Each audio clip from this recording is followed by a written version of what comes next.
This is a meeting of Hillsdale Borough Council on the 7th day of October 2014. Notice of time and place of this meeting has been provided to the Ridgewood News, Pascack Press, the Record Community Life. A copy was posted on the bulletin board outside of this meeting room and provided to any interested parties. Please notify the municipal clerk for any disability requirements necessary for attendance at mayor and council meetings. The fire exits are located through the double doors to your left. Please silence all cell phones and pages. I remind the council and the public, please speak into the mic when you're addressing the council or speaking up here. Roll call, please. Time out, Mayor. 1 second. It's yours? No. Oh, not yours. Sorry. Councilmember DeGeis? Here. Councilmember Frank? Here. Councilmember Kelly? Here. Councilmember Lewis? Here. Councilmember Myerson? Here. Councilmember Pizzella? Here. Okay, we're going to go over this agenda meeting for next week. Membership application for Mark Savino to the Hillsdale Volunteer Fire Department. If anyone has any problems, please let me know, otherwise I'm just going to go through it. Membership applications for Matthew Donnell, Fire Cadet. Membership application Samantha Cook, Fire Cadet. At this time, we have no oaths of office. Recognition for October 14th, Police Department Life Saving, Beechwood Park Cleanup Volunteers. Tonight we have a proclamation supporting Mental Illness Awareness Week, October 5th through the 11th, 2014. And do I have a copy of that proclamation to read, Sue? You should have that in your packet. Didn't see it. Anybody have a copy? Show up. Okay. Whereas mental illness is a term used for groups of disorders causing severe disturbances of thinking, feeling, and relating. Whereas mental illness can affect persons of any age, sex, race, religion, social, and economic background. Whereas during the course of any given year, 5.5 million Americans are disabled by severe mental illness. Whereas nearly 2/3 of all people with diagnosable mental disorders do not seek treatment because of stigma, ignorance, and lack of appropriate service and treatment options. Whereas mental illness impacts 1 to 4 individuals, therefore be it resolved that the Borough of Hillsdale recognizes and proclaims the week of October 5th through the 11th, 2014 as Mental Illness Awareness Week, as I have set forth by my hand and seal the 7th day of October 2014. And Sue, you'll give me one to sign when you're done? Thank you, Sue. We'll be approving minutes, work session September 2nd and closed meeting September 2nd. We'll be having a public hearing at 8 p.m., meaning that we will stop the meeting at 8 p.m. next week, right? No, tonight. Oh, tonight, okay. We're going to stop the meeting at 8 o'clock, and we're going to have a public hearing on the 2014 Bergen County Open Space Historical Preservation Trust Fund grant application. Frank, this is the train station. Yes. And before 8 o'clock, you have a report to give us, don't you? I think Sue is going to give the report on the train station. We can do that. We'll continue on through until 8 o'clock. That's not Okay, correct, but. I can give it, it's fine. I just want to get your sense. No problem. All right, so at 8 o'clock, I'll read that. On October 14th, we'll be presenting, doing a presentation to the Girl Scouts, their Hillsdale Professional Reports. Borough Engineer, dated September 30th, 2014.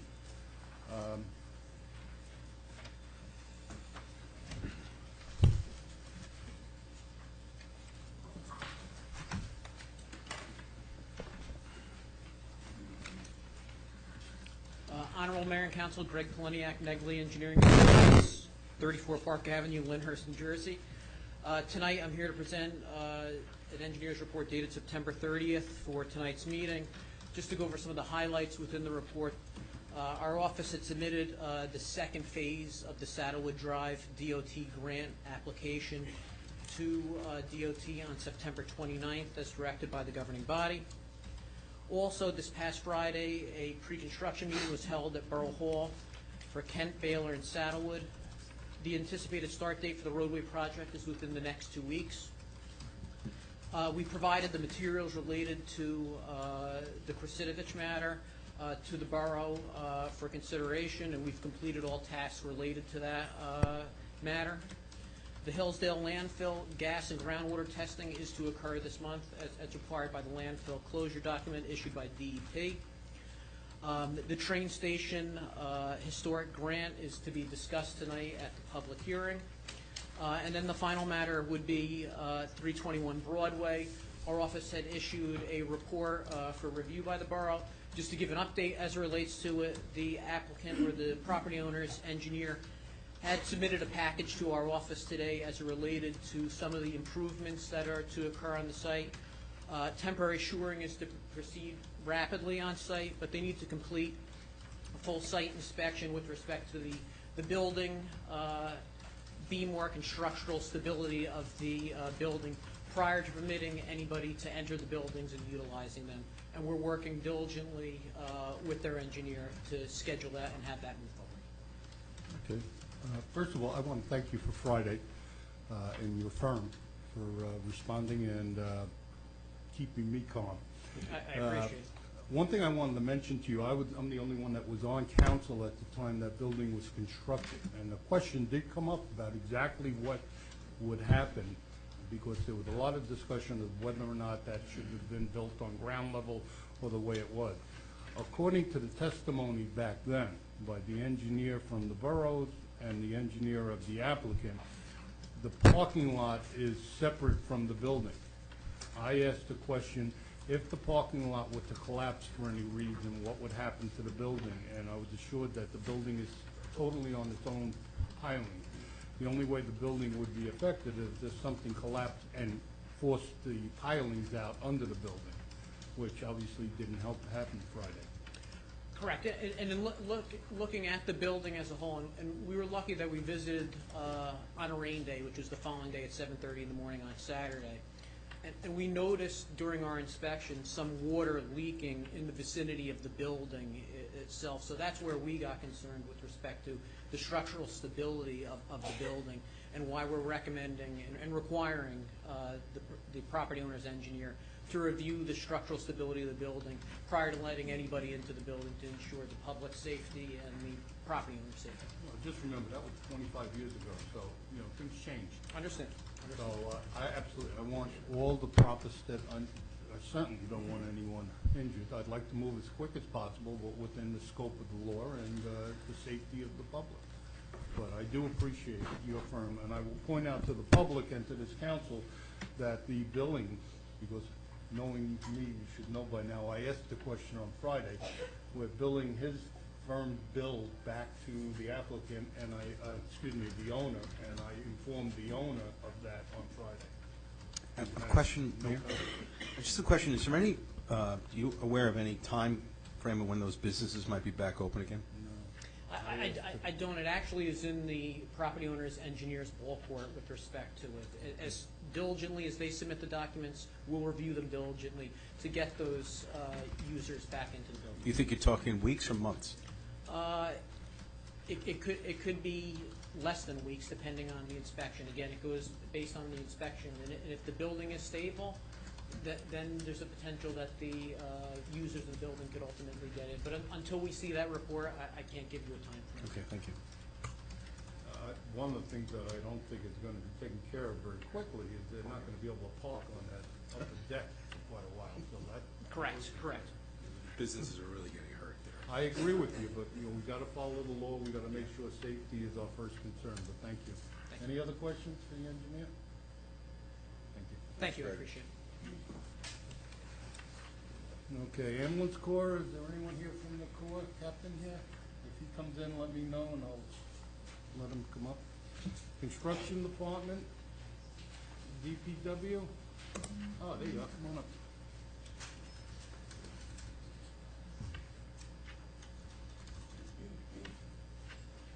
I'd like to thank you for your efforts on Friday, too. I have it on my agenda to ask everybody, because you leave early. I'm thanking you now. You and your department were Thanks. great help. Public Works Superintendent Donnie Russell. Good evening, guys. Just a couple things. Again, 65 Forest, a couple weeks ago, we had an easement problem, and it's pretty much eroding away. It's something we're going to have to look into probably the spring with the county. Some of the backyard is washing away, so we're going to have to work with them on that. Just want to let you guys know about that. We have a 2007 Ford truck with possibly 5 injectors blown, which is the police borrowed it to go down Route 80 to pick up some stuff. We're going to get a second opinion because we're not sure if that's the truth or not. Ford told us that, so the mechanic's been working effortlessly with another mechanic, and they're looking into that. Is that anything to do with a leaf program? No. What it plows? It plows, yes, so we have some time with that. We've been trimming block by block, something that we're going to have to get into for next year because that's one of the problems with plowing. The snow starts pushing the branches down, what the guys are telling me, and it's very hard to get curb to curb, but we're going to do our best to do that. We're going out vacuuming right now, the leaves. We started today, we did some last week, going through the town. There's some piles out there, so we've been hitting those. We've done some of our own tree work, doing takedowns to save the borough between $600 to $800 roughly, instead of going to the contractor. So that's been a good help. We're finishing up with blacktop this month, trying to get all the roads done, what we could. And we also have done about 15 storm drains that we rebuilt, which roughly would cost about $2,500 if you had called an outside contractor to come in. So I'm just commending my men for doing a great job. And the last thing is I just want to thank the mechanic because he's been working effortlessly with all the equipment. He's got 42 vehicles, and he was able to get all the leaf equipment ready, swapping tires out in the garbage truck, and fabricating, whatever you could think of. He's been going crazy, and I just want to give him a little bit of credit for stepping up. So that's all I have. If anybody has any questions? Questions? When you said $2,500 for that per? That's per storm drain, roughly, yeah, because where I was, we didn't do them, and that's around the rate between $2,000 and $2,500, to rebuild them, so. Well, from what I understand, one of the major forces in doing that's retiring, so when you replace, consider that. I know, that's a gift that he has. So hopefully the other guys have been learning from him, so. All right? Thank you. All right, thanks. Fire Department, Chief here. Board of Health, You're meeting now. what? They're meetings now. Yeah, I know. Library? Didn't have the meeting yet this week. Okay. Police Department, Chief? I want to thank your department for all they did on Friday. It was a concerted effort of a lot of people and a lot of departments that Thank really you very did much. the job. Thank you. Bob Francavilla, Chief of Police. Under personnel, the promotional process for the executive officer position is complete. My recommendation put forward to the police committee and the borough administrator, just waiting for approval on that. We had several programs this month. The police department conducted a pedestrian crossing detail in the downtown area. We issued warnings, so I commend my guys for that. Detective Sergeant Sean Smith assisted with facilitating the Officer Fill program, which was completed at the Meadowbrook, Smith, and St. John schools, which the theme of the program was for respect. So that was a good program and well received. Detective Sergeant Smith, along with Travis Woods and Brian Considine, one of our newest officers, provided training for the Hillsdale Police Auxiliary in conjunction with the Westwood Police Auxiliary. They conducted motor vehicle stops. Some of the stops they went over was basic stops, irate motorists, felony stops, DWIs. This just gives the police auxiliary a little bit of a taste of what it's like to be a real police officer on the street. Follow-up from last meeting, the last police committee meeting, we spoke about investigating receiving military-grade equipment, especially like a deuce-and-a-half transport carrier. Officer Kaplan had registered the police department with Fort Dix, and we were approved. So basically, I just need council's approval to go ahead with investigating this. I'd like to get Donnie Russell involved, the borough mechanic, and also just to let you know, there's other items there, like generators and other types of equipment that could be utilized for free to the borough. So I'd like to investigate this further and maybe get approval from the council on that. Yes. Could you explain what a deuce and a half is? As a matter of fact, what I did was, what I did, it's a true, what I did was I have a picture of it right here, because I knew that question was going to be Smaller asked. than one of those ships you That's a transport carrier, military grade. What this could be used for is in flood zones, when we have floods, It can travel in 4.5 feet of water, and it's safer than putting people in a bucket loader. So this is something I'm proposing. It's not something that you see on the news today where, you know, Not with the. it's not a Humvee with a M60 on it.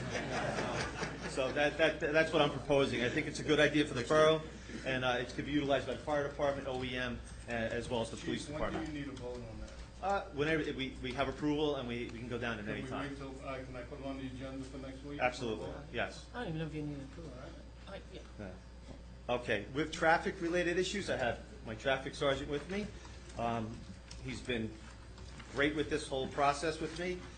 First, I have a complaint from a North Ramapo Lane resident, and I said I would bring this up. He explained to me that his neighbors, and he knows that his neighbors traveling at a high rate of speed around his neighborhood, and he's just asking me to tell the neighborhood in that area to pay attention to their speed in and around the local streets, especially with Halloween coming around. So I said I would do that, and I'm standing to my word. Lafayette traffic count is complete. They're in your packets. I haven't really seen much of a change since Sergeant McLaughlin had done it back in 2004. So that's a policy that you guys can come up with. West Side parking, there's been numerous complaints about parking on the west side. Sergeant McLaughlin and the department have been extremely diligent in making sure that temporary signs are posted properly. However, we've had several instances where residents and motorists had moved the signs from where they were placed to different locations. Okay? Sergeant McLaughlin has proposed posting permanent no parking signs in those affected areas on that side of town. Also, you'll see the ordinance packet in your packets as well, is what he's proposing. Lastly, I spoke with the farm representative about the parking issue, and he's investigating having off-site parking for next year's, I guess, seasonal activities. The off-site parking, I believe, would be someplace in Wycliffe Lake. I think it's a church next to the Galaxy Gardens. So that's it. Any questions? Questions? Thank you. Thanks, Chief.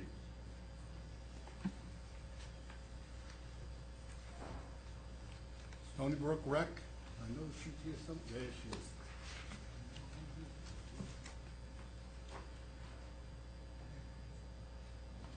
Hello, Patty Hughes, Recreation and Stony Brook Director.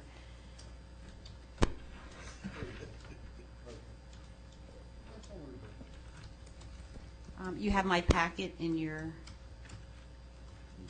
folder.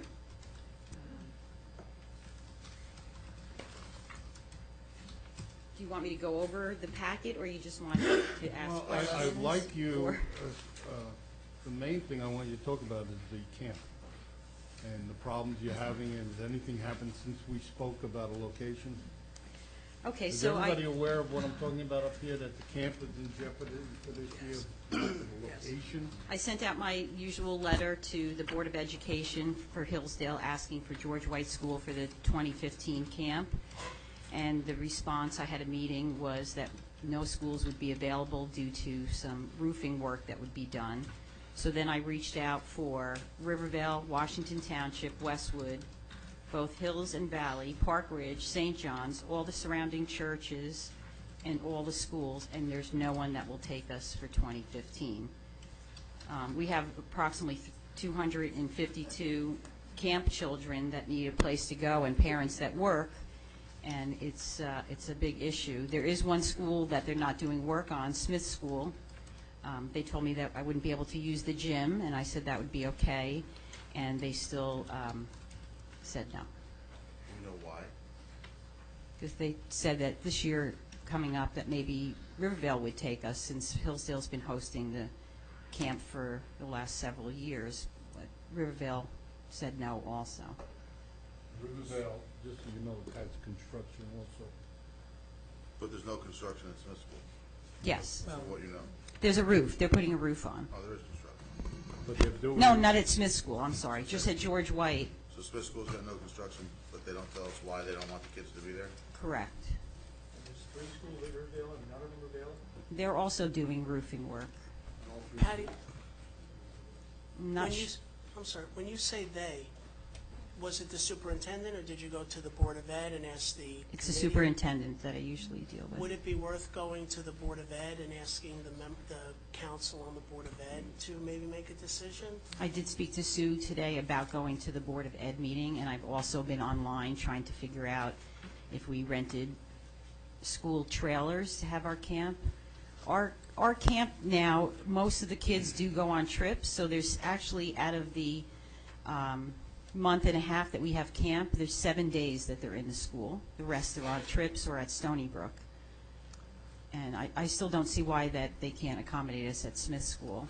I don't have an issue as the liaison to the Board of Ed to ask the Board of Ed if the council wants me to do that. I think that would be necessary. Absolutely. Okay. We have to, I gave Patty some options. One option she just mentioned to you is the feasibility of putting trailers over at Stony Brook Field. I'm not overly thrilled about that, but that's an option. Another option is what happens if we don't accommodate Rivervale's children and just do Hillsdale. Is there any facility in town that can accommodate us? The only one that could would be that's willing but can't, because the size is the Pascack Bible Church. They don't have the physical facilities. Correct, but they also couldn't help us until July, the second week in July, because they have their own camp, Right. Bible camp, and our camp starts as soon as school gets out, and it's for the working parent, from 8 in the morning till 6 at night.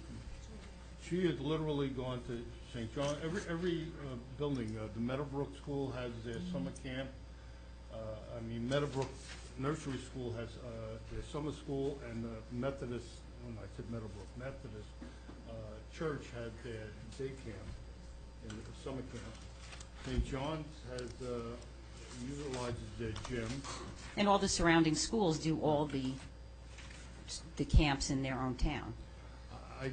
We have to this has to be formalized by, I'd say, January at the latest, so that the parents, if the camp is canceled, which is not what I'm proposing, they have an opportunity to make other arrangements.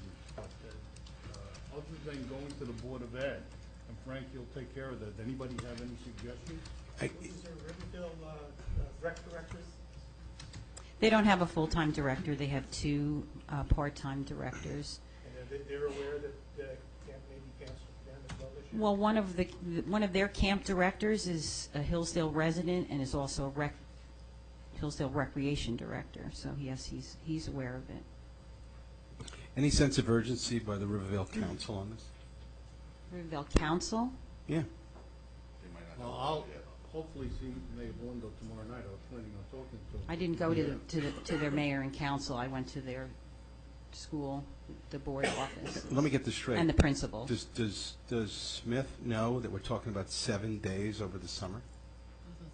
Yeah, she put it in a, Well, we've had camp in Hillsdale for 30 years, and we've used George White for most Well, of the George time. White, does Smith School know that we're talking about a whole 7 days during the entire? It's really the superintendent that, Superintendent, right, it's Yeah. same building, same, okay. It's not the individual school. Principal. the principals will not give you a yes or no. It has to go through the Board of Education. All right, but we're going to let Frank bring it up at the next Board of Ed meeting. Is that Sure. all right with you? I think it's, is it the 13th? they just had an emergency one last night, but I believe that they have another one at the end of the month. Okay, if you'd like, I could go also. Okay, I'll let you know the date. Did you ever think of using the building at the pool, that back building, maybe clean it out? I know it's not a very big building, but It's a storage room with very little ventilation, and you can't put 100 and some odd kids into a storage room. and how much was the trailers? I'm just I'm curious. waiting for prices back for that. I'm looking into tents and trailers. I thought trailers would be better because they come with air conditioning and they're handicap accessible. And Where would you put them? well, I was thinking that maybe the Smith School, the Upper Smith parking area, maybe the school would allow us to put them there. This way the kids could use the field and the field house bathroom, or on the Stony Brook field, which would interfere with summer sports. I thought we didn't use that field in some of you said. It's not used full-time, but it is used. All right, we're going to pursue Smith School, and I'll talk to the mayor of Rivervale tomorrow and tell him the quandary we have. And we'll just have to keep our eyes on it. Sue, put it on for old business for future meetings, please. Any other questions for her? You all got the recreation, Stony Brook report here? Thank you. Thank you for keeping on top of this. Do you want me to stand here? Because the next line is me also, old business. What are you on for old business? Sports Association agreements. I gotta keep taking my glasses on and off. Okay, Status of the Sports Association agreement. all right. I was gonna ask Chris, but you can report. Okay. No, I received the agreement on the 27th of August. I went on vacation on the 28th of August. I did a little review. I just gave Chris my notes, and it's in Chris's hands. So I expect we have a meeting this Thursday, and so the rec commission will have that and review it, and I anticipate getting it back quickly from them, and then we can go to the associations and bring it back to council. None of the associations have seen the agreements yet? No, even because informally? Right. Some of them have seen it. I know soccer has seen it. I'm not sure if HBSA, I'd have to ask them if they've seen it. And I don't think football has seen it. I don't think the rec commission has seen it. I saw that you raised your eyebrow. My husband has been sick. My husband and I have been separating my role as counsel as well as his role in the football association unless we do it in an open forum. Since I did not offer it to HBSA, I didn't think it was prudent to offer it to HFA. I mean, I'd like to give a little background for the people here as to where this whole issue came from. About 3 years ago, when I was on council, I looked into our rec programs. And the rec programs are very important and very good for the kids in this town. And I read the ordinance that created the rec commission, and one of the things that it said in there is it talked about the powers and duties of the rec commission. And it says they'll propose plans for development and improvement of public park and playground lands owned and leased by the borough, propose methods or arrangements for the proper maintenance and care of such land and the improvements thereon, propose rules and regulations for the public use of such land and improvements, submit all plans, methods, arrangements, rules, and regulations to the mayor and council for their consideration and action thereon. And then final one, which is very important. The commission shall not have the power to incur any obligations in the name or for the account of the borough except as authorized from time to time by the mayor and council. I found out, which I didn't know, I've lived here 40 years, that our rec programs kind of morphed to the point maybe 15 years ago where the town doesn't run football, baseball, lacrosse, or soccer. They're run by separate nonprofit organizations. Those nonprofit organizations have never been approved to run those programs by the mayor and council. They were never brought forward to the mayor and council, and nobody really cared and paid attention to it. So about 3 years ago, I started to ask a lot of questions about it, and my main concern was, as a nonprofit, they're collecting literally hundreds of thousands of dollars from the residents for their children to play the sports, and there's no oversight. Nobody's looking at how that money's being spent. No one. Commission, isn't it? The mayor and council. So I started to talk about putting in some kind of oversight and put in agreements, to get agreements and get them to be authorized by the mayor and council. Councilman Pizzella started to write up the agreements in 2012, but then he was off council and transferred to others, and nothing really happened until starting early this year, and I believe our borough attorney just wrote the agreements. But the problem, it's a problem that we don't have the agreements because there really is not an authorized, other than by precedent, for these nonprofits to run these sports associations, the sports programs. The problem came up when I just investigated, which is number 3 on this business here, which is the recreation IRS filings. Each of these nonprofits is required by law to maintain their nonprofit status to file a form with the IRS every year. And all of them do except one, and that's the Football Association. They have not filed. And the IRS regulation, which I have here somewhere, says basically if you don't file for 3 years in a row, you lose your accreditation. You're no longer a nonprofit or a charity. So we have the Football Association running up a program this year. We don't know what's going on.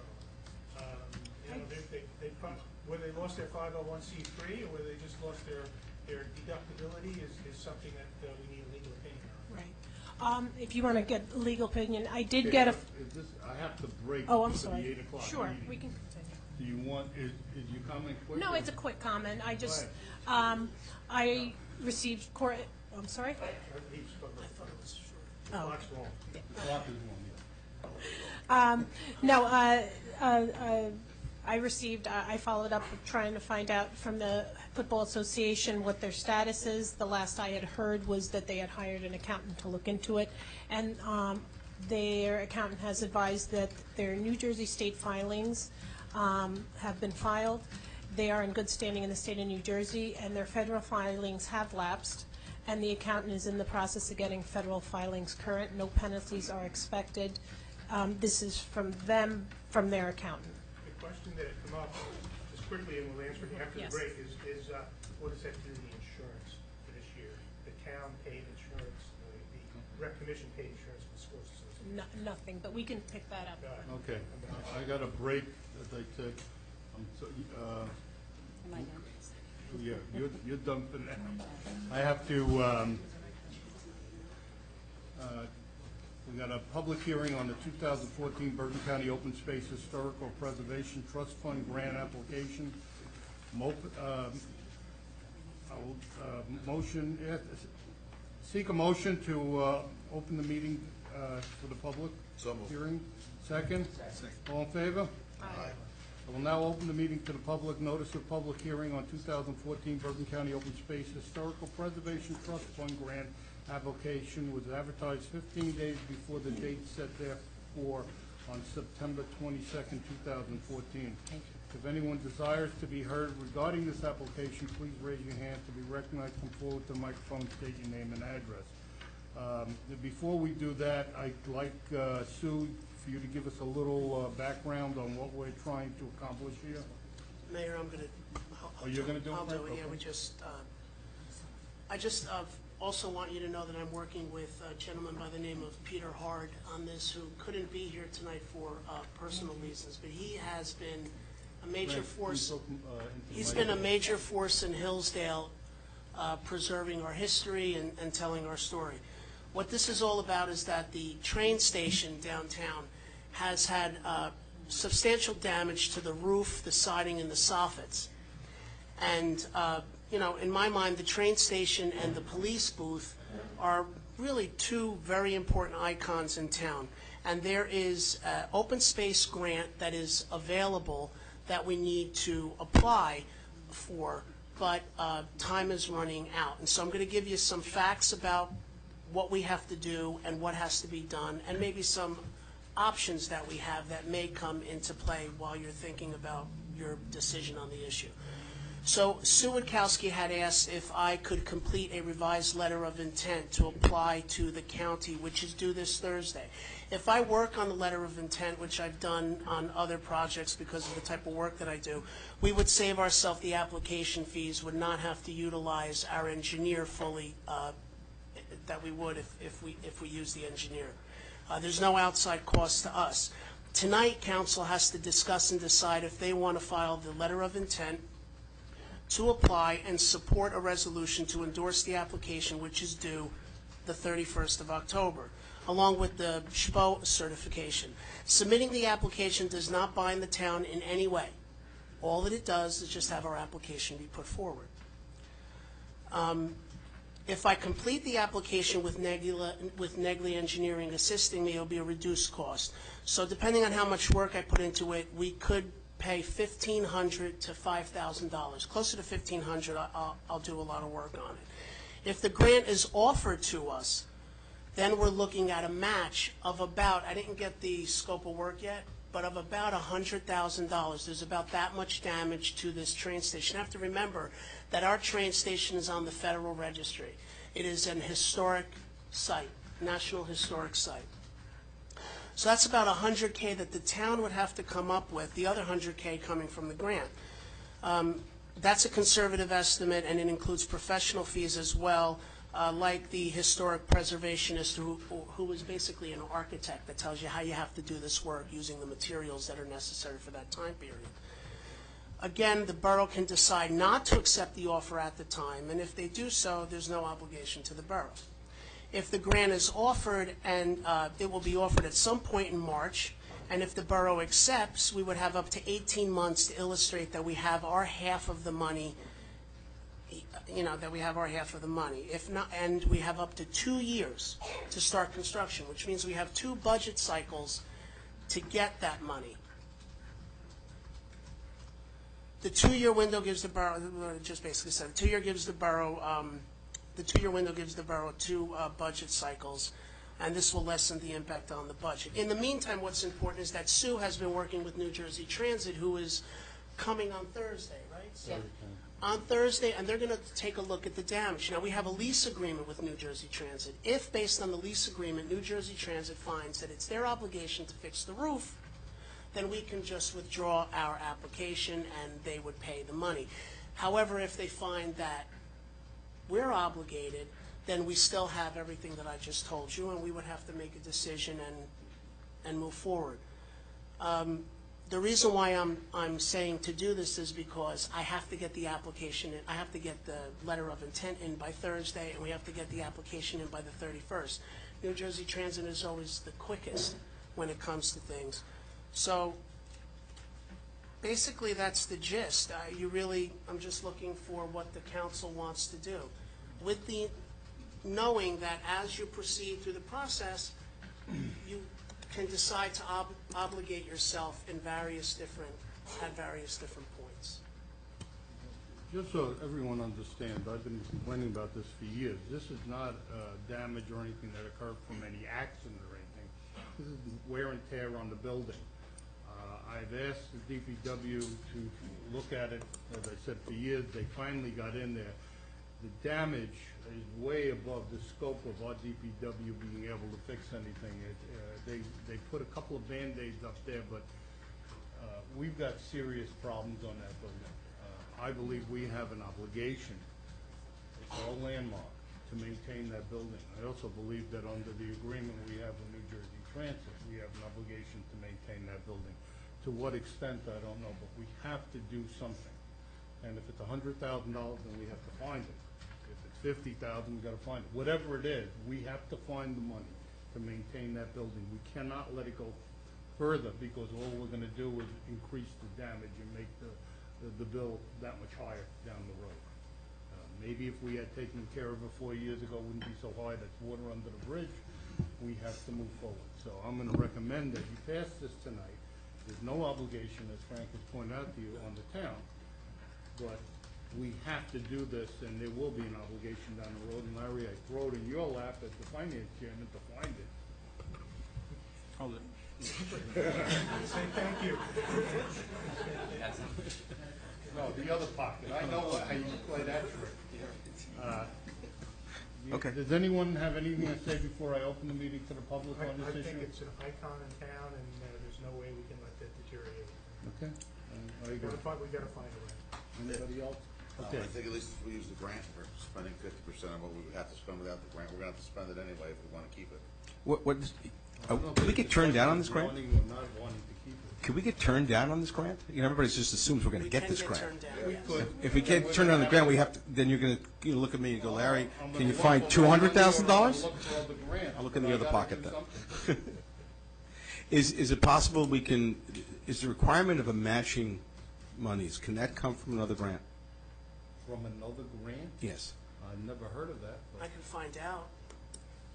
I don't see Do they why care not. how we match the funds? I'll find out. Greg, did you, Maybe the Greg, yeah. engineer said to me that there might be a grant, a very slim chance, but a grant that's 100%.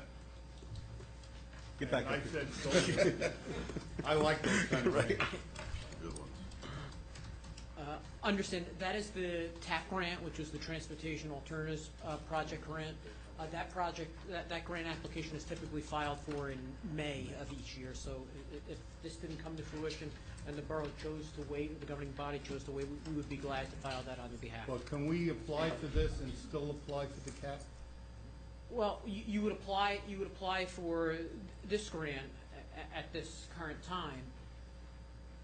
In May of next year, I would anticipate that you would hear back from Bergen County. But I'm saying, And- if we're accepted on this grant, does that deny us the ability to apply for the CAP grant? Does not. Does not. Okay. Greg, the other question that Councilman Myerson had was, could we use grant money from a different grant to use to match?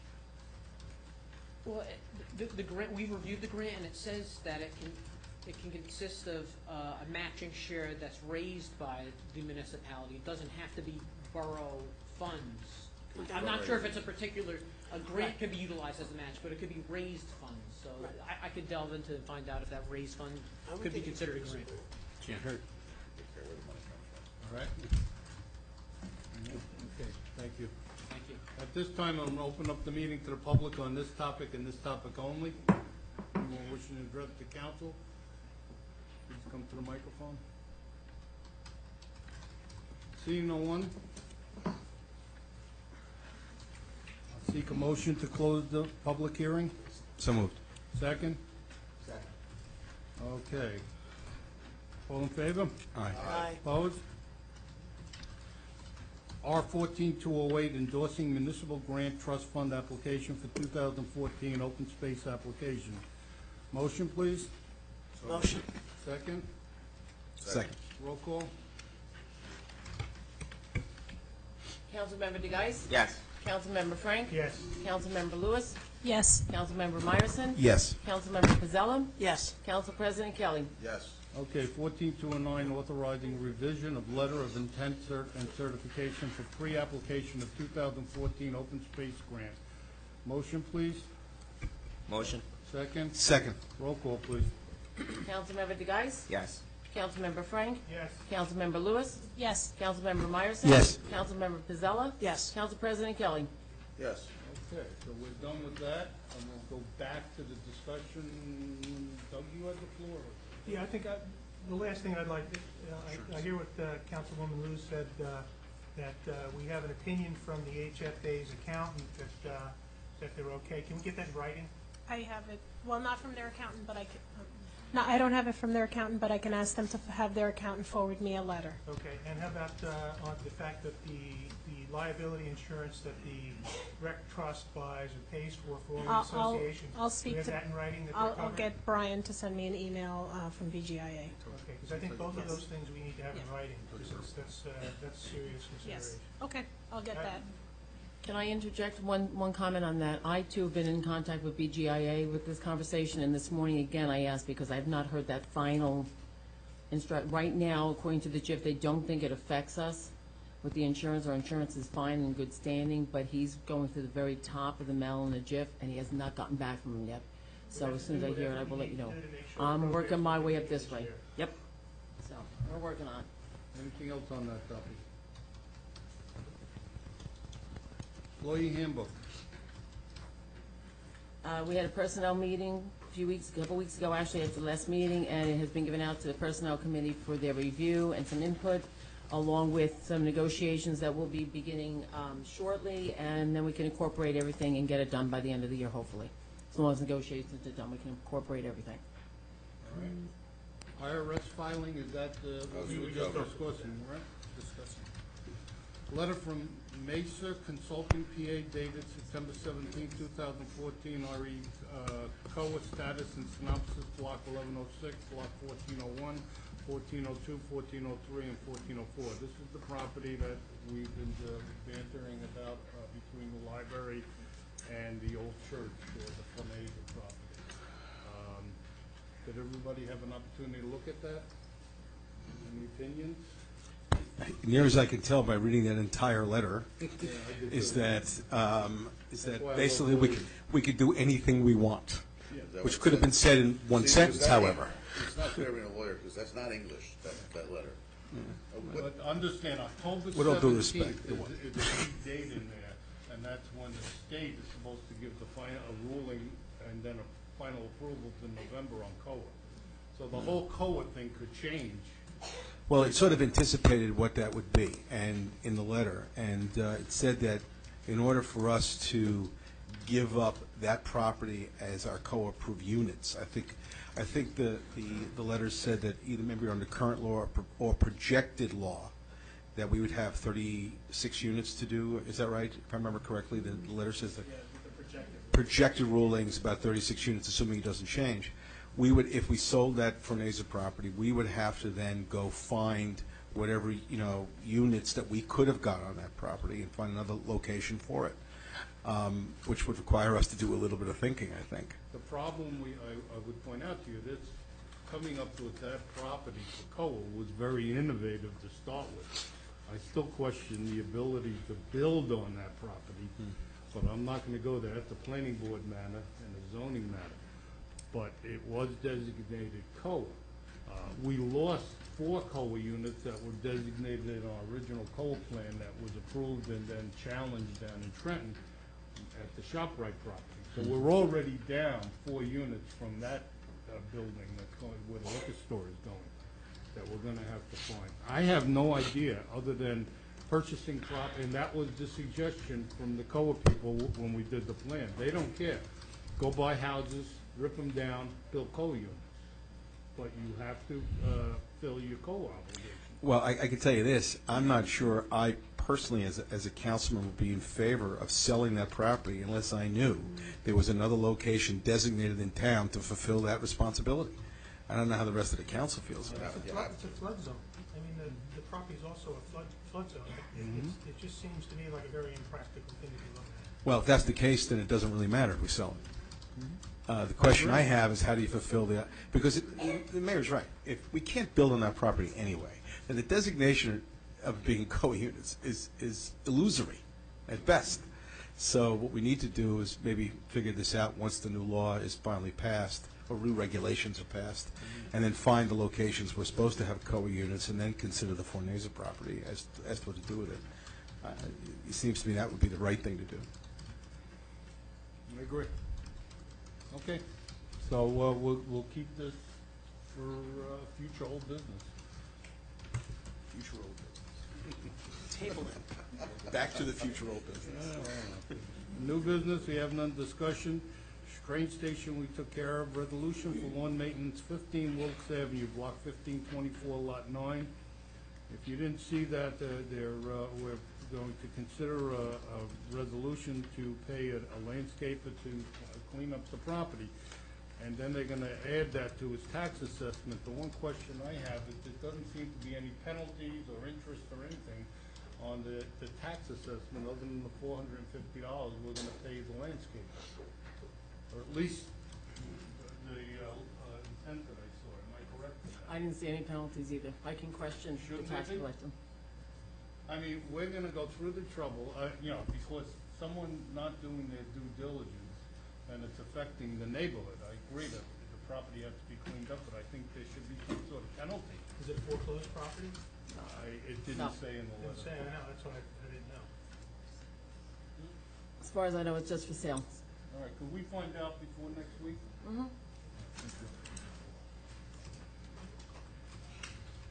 Resolution for for payment 2014 taxes on various blocks and lots. If you have any questions, let me know. Carryover from last meeting, R14-192, tax lien for 647 Hillsdale Avenue. Carryover from last meeting, 14-193, lien sale, 100 West Street. 14-197, same thing, lien sale, 101 West Street. ASCAP license agreement, copyright music, what is that? Can I ask a question? I Well, read it that, turns I have no idea. let me tell you what it is that we discussed on the finance committee. It's a few $100s basically, but Right. when we play music during our summer concert series, or even for you play it in here in chambers or whatever reason, it's a violation of the copyright rules. And ASCAP, which controls this, has the right to make you sign the appropriate contract and pay them a certain amount of money to be able to play that music. And I've seen this before, and they're right. So, right, counsel? Yeah. Plus, in other municipalities we've represented, the same resolutions come forward, same agreement. It looks familiar. It takes them a while to find you, but they found us. So, and they're right. It's not a tremendous amount of money, but you have no choice. You have to pay it. Yeah, but it's a few $100s, and now we can roll it into our budget for whatever the budget is. $330, I think. $330, right? Which means that somebody who wrote one of those songs that they play gets a penny. Yeah, I know. essentially, or a dime. But answer. Resolution to submit grant application and execute grant contract with NJDOT for 2015 road program, Saddlewood Drive Section 2 project. Recommendation for supplemental snowplow service 2014-15. Jason, you have anything you want to say on that? Mayor, I reviewed it. Turn your mic on, please. I reviewed it, Mayor. I didn't see anything with the, for the sidewalk services. That's Sue, coming that out, we're because gonna we put didn't incorporate it. Is that so coming in that's- next? We're gonna approve that tonight, and I'm gonna go out after next week. Okay, I just wanted to make Yes. sure. And last year on the winning bidder, he kept the base bid the same for extra trucks.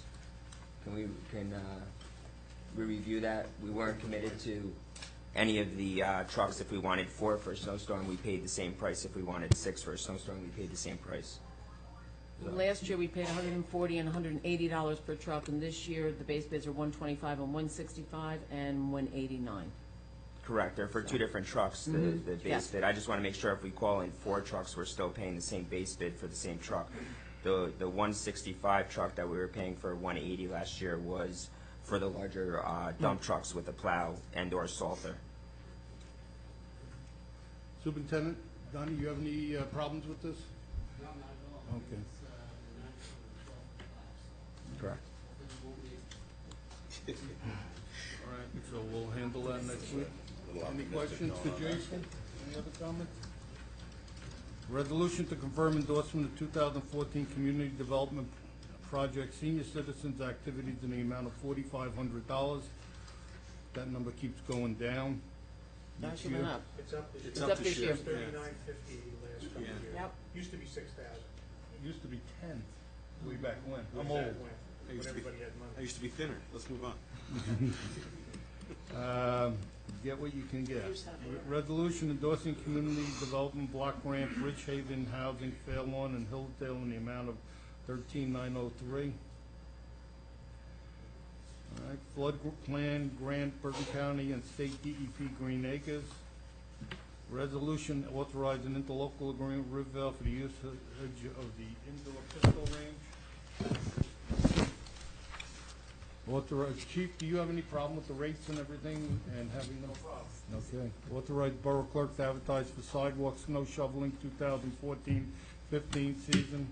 Jason, you have anything else, or you okay with what you said before? No, I'm okay. Donnie already submitted a list, correct, for the sidewalks that we want to go out for bid, so I think we're good.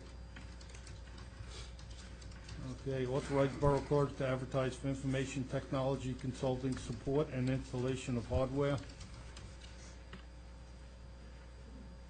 Nothing. Policy, renewal of 2-year membership with Bergen County Municipal Employees Benefit Fund. Memo from Sergeant McLaughlin amending traffic ordinance, George White School and Demarest Farms. Do you want to discuss that? He is here. Chief, do you mind? No. Sergeant McLaughlin, one of the things that I want to reinforce to the public is if we put up permanent signs, they're on people's lawns. If there's a no parking, temporary or permanent, it affects the residents too. So when they call me and say that you gave them a ticket, and I say, was there a sign there, they have to understand, if we deny parking to someone else, it's denying them also. There's no special privileges, unfortunately. Correct, Your Honor. We've had this issue in other parts of the town. Mayor, I just want to repeat myself from this discussion. This is George. This is not George White. It's George White, and it's just a parking ordinance, it's general. general parking ordinance, yes. Step down. I have to step down. I have a conflict separate from Jason's on this issue as well, and I think so do you. Max. Not Max. It works there, I mean, this is for both, it's for everything, this is not related to Well, farm. I don't have a conflict on the George White issue. I do on the farm issue. You got it. Yeah, no, it's fine. Got to leave some of us here. You would think. We're not going to vote on anything, but you don't have to leave. Well, it's a good chance to. The chief and I were wondering, can't we discuss the George White issue separately while the rest of the council's here, and then discuss the Demarest Farm issue? All right. They're gone. Farm first. Talk about Demarest first. Okay. Maybe they'll come back with it. Your Honor, Counsel, we've had this issue, this is not a new issue in town, we've had it, it's not just specific to Demarest Farms. The no parking ordinance I'm proposing is weekends only, for that area, is only going to encompass weekends only. It's going to be basically where the temporary signs are now. We already have it existing. We had this problem, I want to say 7 or 8 years ago, with football around the Memorial Field. I went to the residents, we were constantly putting up the signs, taking them down, they were being moved. Proposed an ordinance to the mayor and council, it was approved. It's no parking on one side of the street, and we've not had an issue since. The residents are aware of it. The signs are up on their property, they don't seem to mind.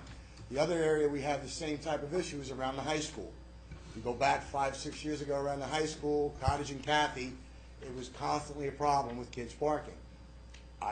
Doing this for as many years as I've been doing it, putting up the signs, taking them down. I spoke with a number of residents. I proposed no parking school days, one side of the street, and 1 hour on the other side of the street. And again, we've solved that problem over there. The residents are thrilled with it. They understand that on certain school days, they can't park in front of their home. Unfortunately, they live by a school. I live by a school. It happens. This ordinance, by football, was the same one as the weekend ordinance only. It's meant for peak seasons. If there's an issue, and it's not a peak season, and the resident wants to call and get permission, like overnight parking, and if we don't determine it's a peak season, it's going to be an emergency vehicle issue, we can grant them permission at that time.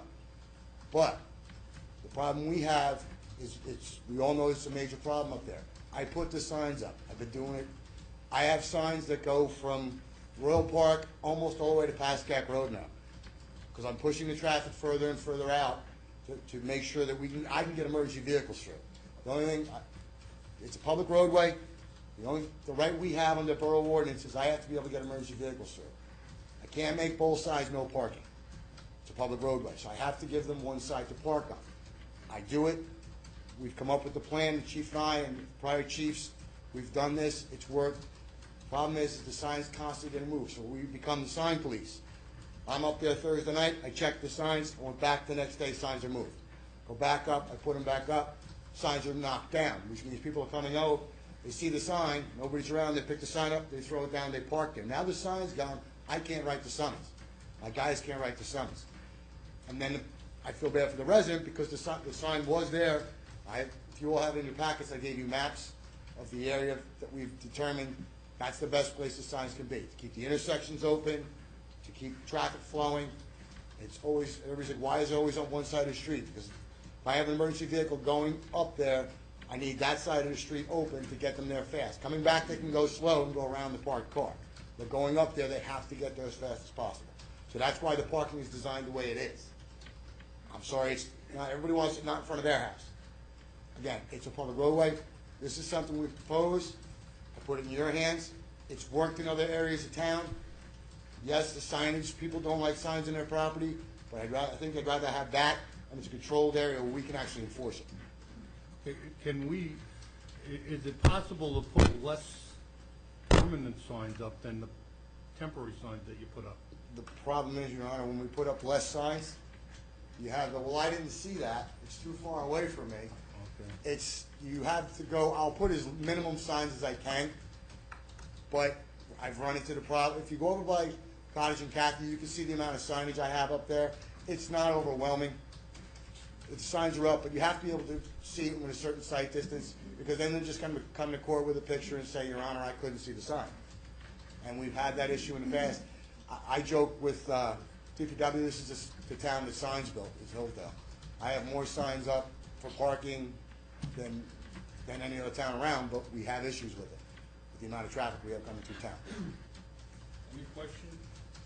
So the signs, if we put them up permanently, that means this period of time where there's a lot of parking up there, when Denver is running the hay rides and apple picking, it'll be effective then, but it's also going to be effective the whole rest of the year. Correct. But like I said, You're going to give up people are going to give up the right to park in front of their home. correct. But if they can get, similar to our overnight ordinance, where you can call and get permission to put the vehicle on the street, the chief has a designation to give them permission, as long as it's not a peak season where it's going to affect the, the leaf pick, the apple picking and whatnot. If it's not a peak season and we don't see it's gonna be a problem, we can allow it at the chief's discretion. We would encourage them not to, because it's a little inconvenient, but it's a little convenient for a couple times a year, but it solves their issue, in my opinion, the best we can for what's going on now. And the main reason to do this is for the safety of getting Emergency vehicles, It's sure. not for, in all fairness, it's not for the convenience of the people living up there, it's for their safety. No, they're all public roadways, and we cannot close public roadways. We have to allow access, as per borough ordinance, state statute, we have to allow parking on public roadways. The reason we do this is because when we have them on both sides of the street, I can't get a ladder truck or a fire truck, or even a responding ambulance at a high rate of speed up those roadways. And that's why the areas we've picked and designated, it makes it the fastest line of traffic to get to someone's home.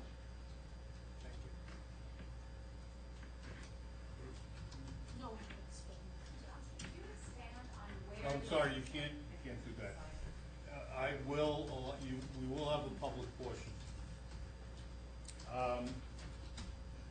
We won't be able to do that for this year, but by the time we pass the ordinance and everything, the season will be over. Correct, but we could have it in place for next year. Right. It's also on my proposal was the areas around George White. I don't know if you want to discuss those. Yes, but but I'm gonna bring them back. Oh, okay. when we do that. Yeah, I don't believe we could get it passed in time. We could do a temporary resolution. It's just, the signage we have up now is that we're enforceable at chief's discretion under the 293-43A, gives the chief the power to put up temporary signage. So we can get the signs in place, get them ordered, and get them positioned, and I'll work with the residents as best we can. I'll work with Donnie. Donnie and I work very well putting the signs up. We'll position them. I'll try and get them by telephone poles, this way they're not standing in the middle of somebody's lawn. I'm not gonna put one directly in the middle of your lawn. I'm gonna go, and if you notice where the signage is now, the way I have it, especially on like Melville, there's poles. The telephone poles are already there. So I'm gonna put the sign right in front of the pole. And that's plenty of sight distance, so they're really gonna notice those. It's the other areas, it's the intersections like Douglas. Those might be a little inconvenient, but there's intersections you shouldn't be parked in anytime anyways, because it's gotta leave them open for traffic to flow through. Paul Court? Paul Court, I'm not gonna do the entire stretch of Paul Court. If you notice on the map, I don't do it now. I do about 500 feet in. Hunters and Lisa Lane. Hunters, I do 200 feet both sides all the way in because of the angle and the curve. The sight distance isn't there. Bedford, I'll do the residence side. They've been wanting that. That goes back to they want it because of baseball and soccer and football. Jane Court, one side. Fairhaven, one side. Standish, the first 200 feet. Winthrop, the first 200 feet. I have all written down. Royal Park, through the intersection, around the curve, up around, I think I measured around 1,800 feet from the point of Wirmus Lane. I have all the measurements laid out. I didn't put the measurements in the ordinance because I actually want to, from when we actually place the sign, because I'll put the measurements in. Do you have any idea the cost of the sign and the pole? And No, how many? I believe it's going to be quite a little bit of an expense. I did talk to a farm representative, and they understand, and we're going to solicit maybe getting some help getting the signage covered. Just so everybody knows, Demis Farms actually buys me all those temporary signs every year, and I've already gone through. They bought me 200 last year, and they just ordered me another 100.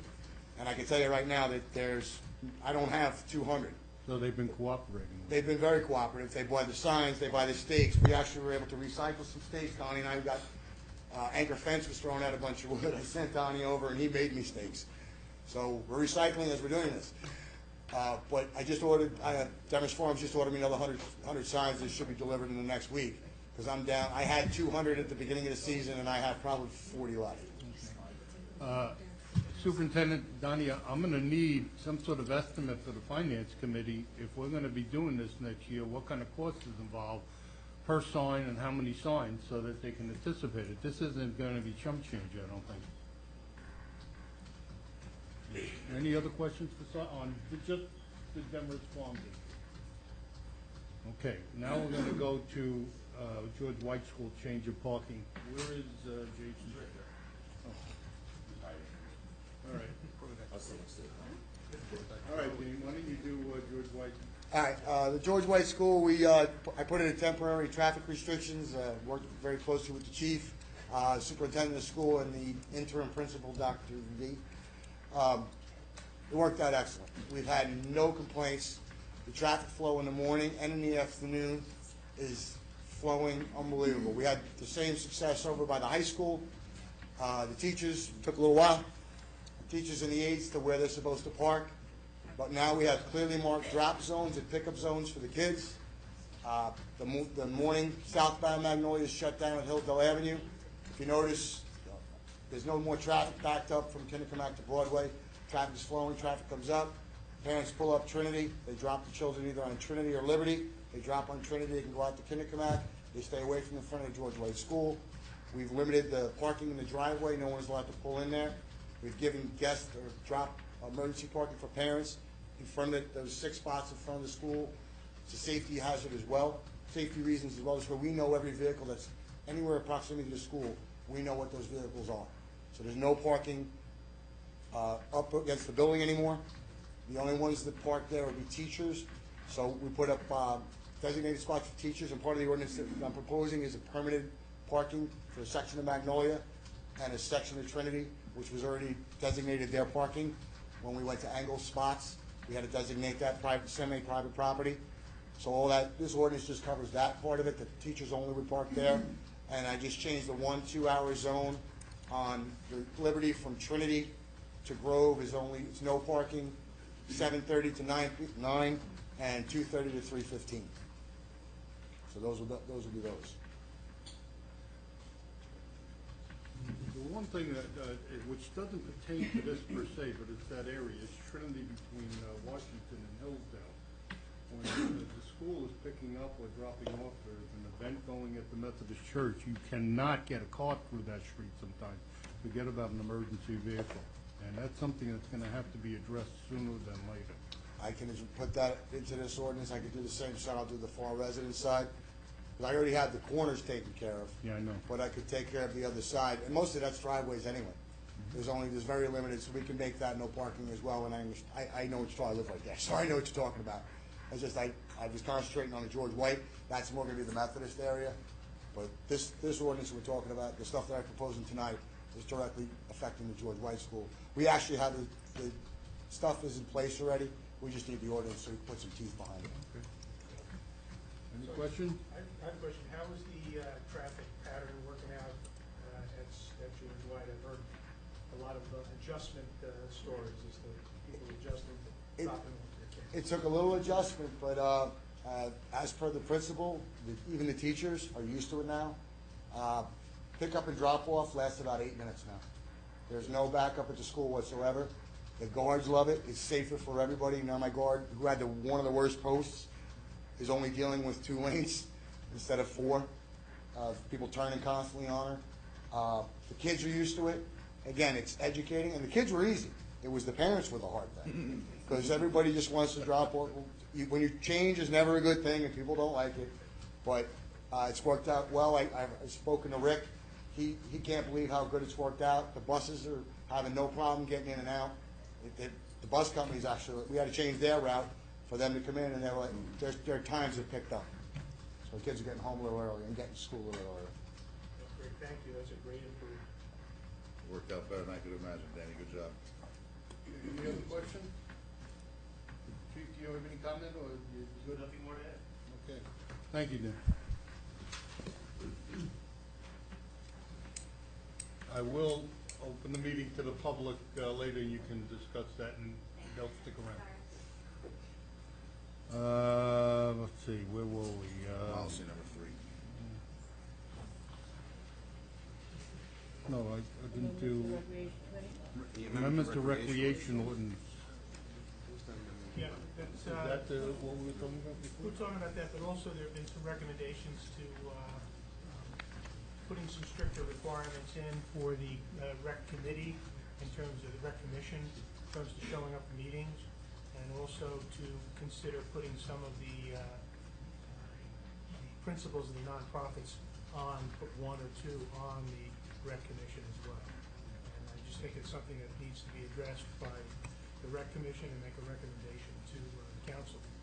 Yeah, I know discussions also come, there's student representatives, and we've discussed how to change their, because they get assigned in January, but realistically then they go to the meetings January through June. Come September, the commission is still there, they're still an active member, but they're now in a new year of school, so we were saying for the students only to align their time on the commission to coincide with their school year, which is when they would have more interest and more enthusiasm to attend, and I agree, and then including the associations and giving more power. Oversight by, what I'm looking for is the rec commission to have a responsibility of oversight for the nonprofits. Absolutely. At this point, the rec commission doesn't have oversight over anything other than the field usage.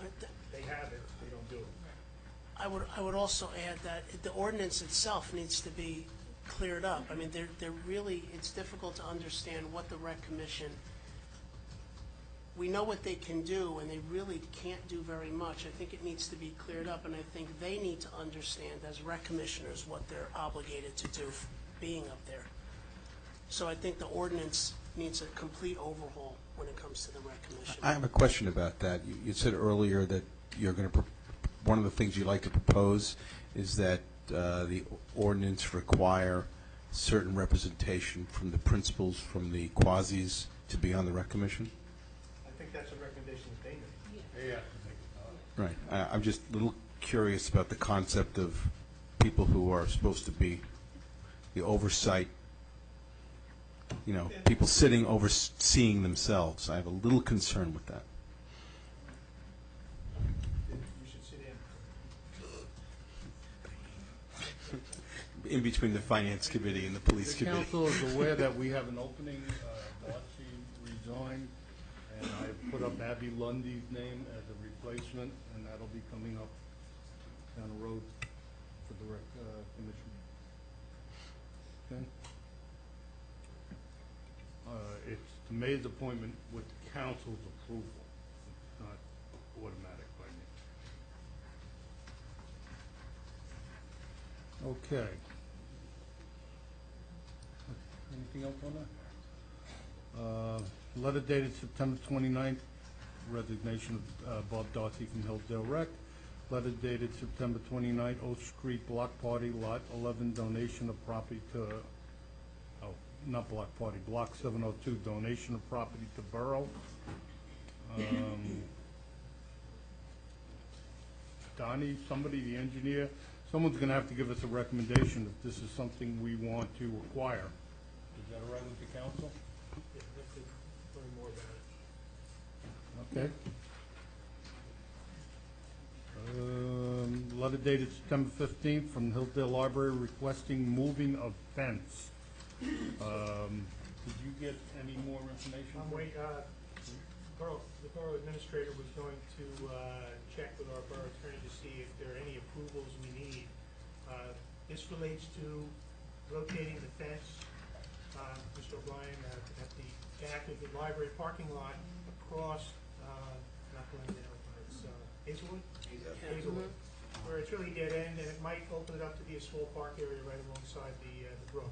And I would But it's a provide. public street, someone's got to let us know if you can just Well, that's what. block a public street. That's what The recommendation from the attorney was to get a letter from the library of their intent, which we have, and when Mr. Bernstein is back, he can, from the library, asking. So when Eric is back next month, or next week, you know, we can have further discussion on it. Chief, I'm gonna look for a recommendation from you, yea or nay, or something like that. For Hazelwood? Is that Hazelwood that we're talking about? Have you seen the plan, Bob, or no? No, I haven't. Just make sure we forward that to Chief. Thank you.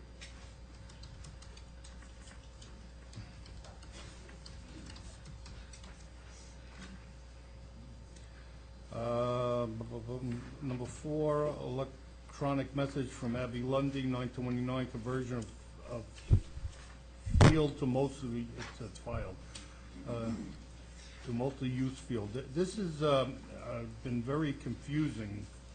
I've gotten a lot of misinformation. I spoke to Ms. Lundy about this. All they want to do is extend the infield. It has nothing to do with the dimensions of the field or the outfield. It's just the infield that they're looking to do. If anybody has any questions, I'll have her come up now. But does anyone have a problem with them changing the by doing this, they can accommodate another league, I think it is, or two. And the HPSA is gonna pay for it. Yes. It's not another league, it adopts, what it does, it adopts baseballs, if I'm correct, it adopts the nationwide baseball, youth baseball associations, what they want for a certain age group with length of bases. It just accommodates a group of kids to something that's recommended nationwide by youth baseball. Okay. Do It you want me to bring accommodate, Chief here? it accommodates it because we don't have a field that size. Right. So Right. then you can make it multi-use. It doesn't mean it won't be used at the current lengths. It now becomes multi-use. Well, the reason that I was concerned, that was originally reported to me that they wanted to increase the diameter of the outfield. That property is county property, and it's Wycliffe Lake. And I truthfully didn't want to start that whole process again, but when I spoke to Abby about it, and she said it's the infield, that's not a problem, I don't believe. It exists. All right? Do you need Abby to explain anything, or is everybody gonna be okay with this? No. We're okay. Okay. The only thing that I can add to that, Mayor, though, is I had spoken to counsel about this, and he had mentioned that we really should get the backup for the claim, you know, the letter stating it's gotta be done. And he was concerned because it was $9,000 about going out to public bid because it's public property. So those were the, I know, but still, it's our property. That's what he was concerned with public property. So, Dominic, do you have anything maybe you can add on to that? The total's 9,000? Yeah, that's what he had mentioned to me. Okay, well, that's, to me, it's well below. It's well below the threshold. Yeah, any threshold, I think the threshold, yeah, the PPA is like 36,000. So they wouldn't need So it. I have no problem with it, as long as the attorneys are fine with it, I'm fine with it. I was going by his recommendation. Thank you. Okay, number 5, we took care of Demers Farm traffic issues. Number 6, does anybody else have anything else on that, other than the public when I open the meeting?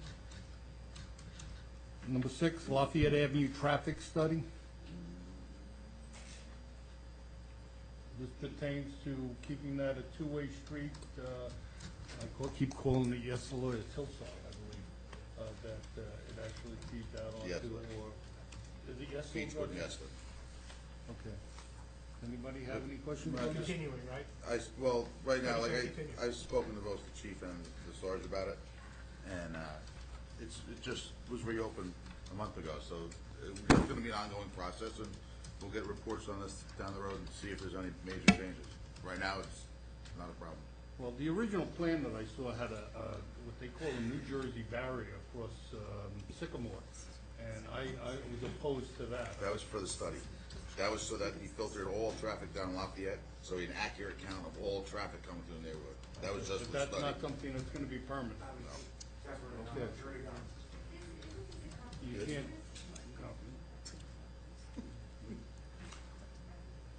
Okay, all right, so, we're gonna stay status quo, for the near future, and we'll have a discussion maybe next year about this. I'm gonna do another study in another 3 months or so, I'll do another study, and I'll just keep doing them periodically, and I'll have the numbers for you by the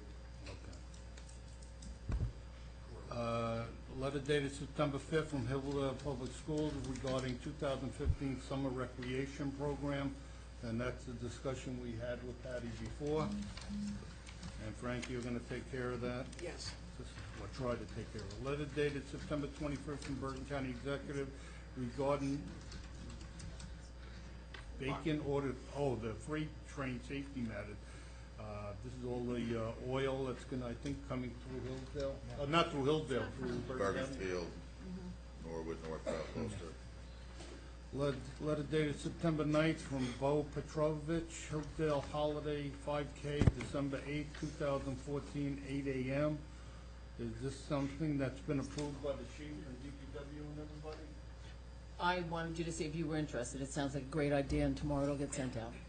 Is this a new Yes. one that they want to do, another Yes. one on top of all the ones we have? Something new. This is a new one, but and the gentleman who's in charge of it is sitting right in the front. Well, This is just to let you know, this is a great event for the town, especially in the wintertime, the beginning Frank, of winter. there's other, it is a great event, but understand, we've denied other groups because of the inability to police it. We don't have the people. And so it's gotta go through the chief, NDPW, well, it's not here anymore. Right here, he moved. There he is.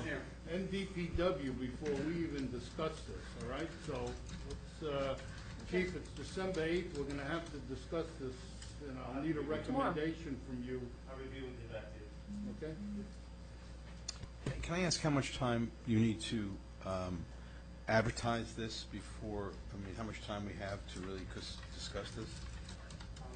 You looked at your watch, an hour? The problem you have, Larry, is that, you know, closing the streets, I know. getting sawhorses up, getting police to work the intersection, the traffic. Now, I get that. The only reason why I asked the question, because I know in order for these things to be a success, you need some We time, need so. more lead time than Yeah. 2 months for something like this. We need about a month for registration. A month, yeah, and, because I know it's your first one, and you want to get as many people as you can for the first one. It's not so easy to do that. I just wanted to make it, if we can ask the police chief and the DPW to get us back this information as soon as possible. As soon as So- they can. Next week. We'll do it for Then next we week. can discuss it, all right?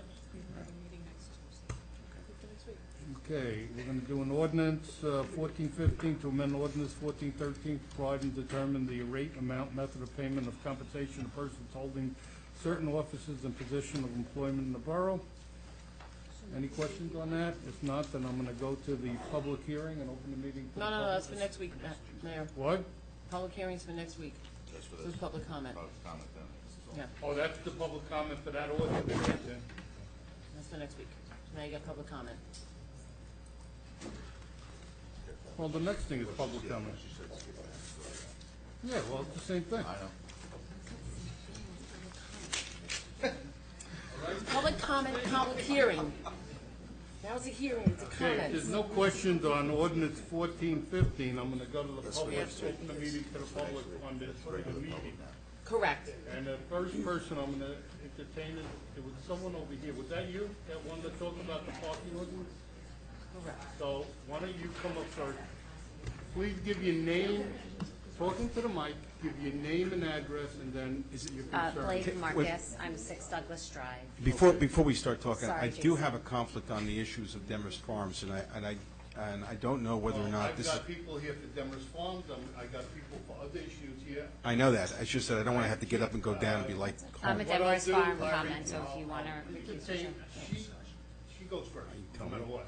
I'll entertain questions on Demers Farms first, if you want to step down. if we could fine. just do Demers Farms first and then come back and do the other Then I'll stuff. open the meeting, continue to open the meeting, but with topics other than Demers Farms, I guess. But you're first. Okay, so I'm one Name of, and address again, please. sorry, I'm Blake Marcus, and I'm at 6 Douglas Drive. I'm one of those people that you're sort of seeing putting up signs, or I'm not watching you put up and down the signs. I love the farm. Jason knows I love the farm. I've spoken to Jason about it. My question, I didn't know that you guys were starting to think of these more permanent signs. I'm not really sure the benefit to us with the permanent signs, and I'm not sure where those permanent signs would be going. So if it's, let's say, not my side of the street, does that mean my street will always have the cars when it's time for apple picking and pumpkin picking and things like that? So I guess that's one of the questions. Okay, let's take them one at a time. If I understand correctly, and Sergeant, correct me if I'm wrong, where you presently have signs, there will be signs. I don't have signs, so I There's have no people. signs on Douglas whatsoever? No, there's signs, I'm a corner the- house, so a little bit up from my But house. on the other side? I'm a corner house, so on Craig, there are no signs by my house, and I have people parking and walking, and my husband Andrew or I are outside with my children playing, like we don't on Saturdays and Sundays, unfortunately, sort of let them go do their thing anymore. We don't Okay, let them but bike ride. understand, the present plan that he just proposed, he said that the signs will go where the present signs are. Okay, so if that there's no means- sign there now, there wouldn't be a sign. So but I there will could always be- have the Demarest No, Farm you can overflow. Look at extending it to Craig. No, her side. One side of Craig is already done, only at the intersections of, one side of Craig, the east side of Craig is done, and then on the west side at the intersections of Glen Hook, Douglas, and Melville, and Douglas. Right, so So like where you Jason are, and yes, I know you've unfortunately- removed yourself here, Jason, but what we've spoken about is these New York City people or these people coming not from our area, they don't care to walk. my husband and I and my dog literally watched two people fight for a spot in front of my house. I was standing there. I'm like, you realize you're fighting for a spot? Like, you have to go all the way down the hill and around to like get to the farm, and they don't care.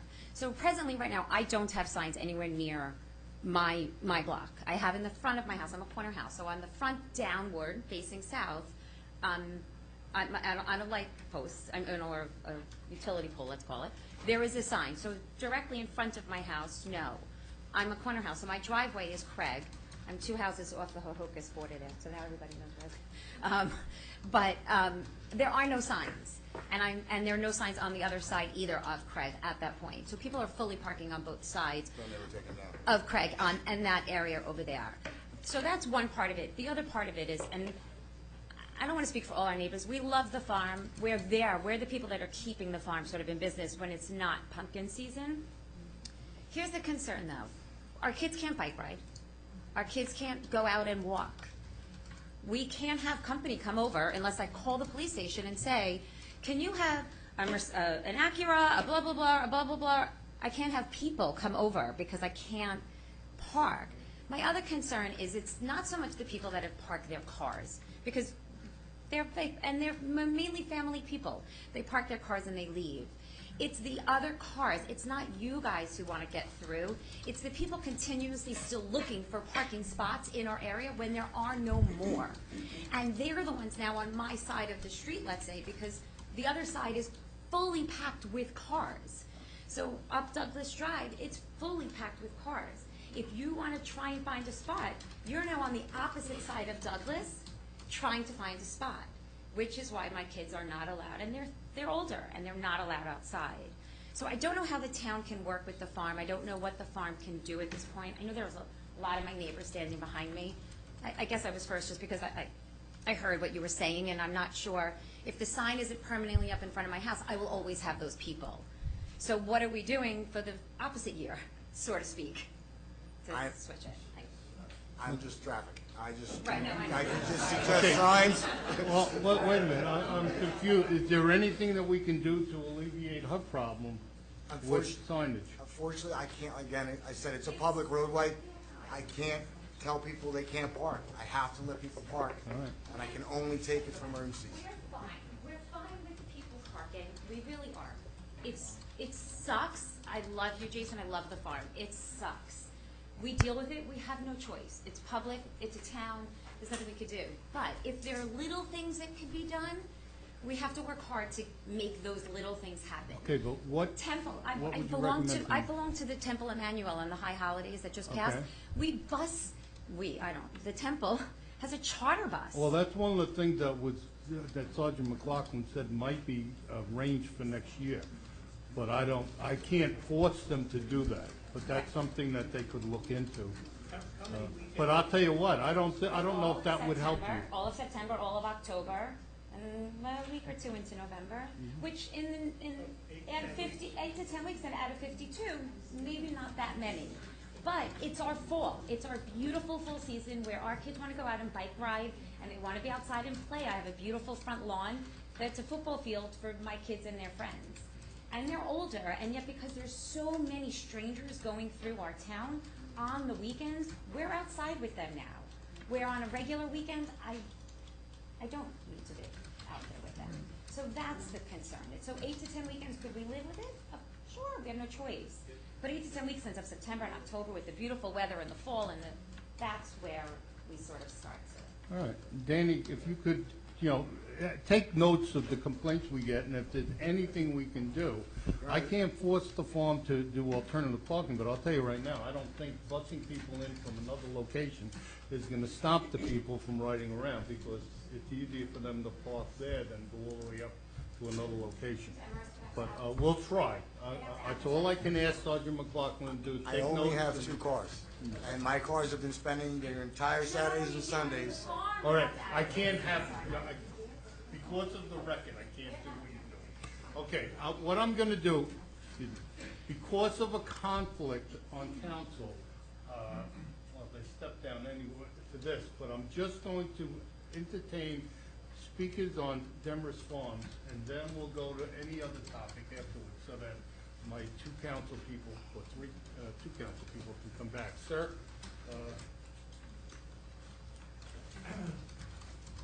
Once again, you've got to give me your name and address, and please speak into the mic. Larry Sperber, I'm on 27 Glen Hook. I've lived in town for 25 years. I think the issue is the responsibility of where the people park, and we're at Demarest Farms all the time, is taken away from Demarest Farms, and it's on the residents that live in that area. I don't want signs up that are going to be useful for 6 weeks out of the year, and I have to call the town and get permission to have guests park in front of my house. So the responsibility, it appears, and I understand you're stuck in the middle, is in the wrong spot. You're looking to the residents to inconvenience us. Our kids can't play in the streets. I got stuff all over the streets and all over our lawns from people that throw things that come in. There are times where you're also missing that not only we got to get emergency vehicles in, but people walk in the middle of the street with their kids to the farm. It's dangerous. And ultimately there's going to be an accident, or there's going to be somebody hurt.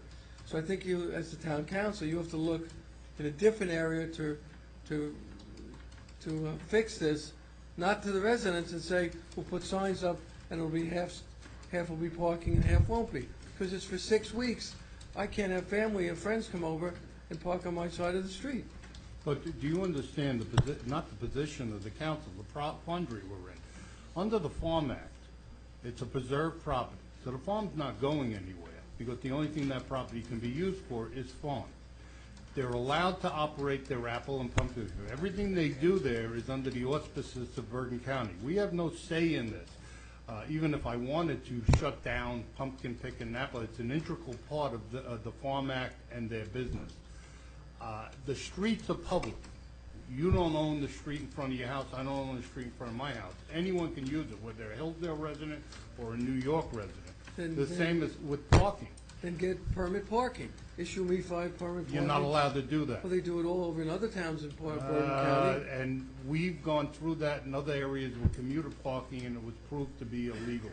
Unless the law has changed from when we talked about it for commuter parking on Saddlewood and those streets, I doubt if we can do that up there. I mean, I don't live on a main street.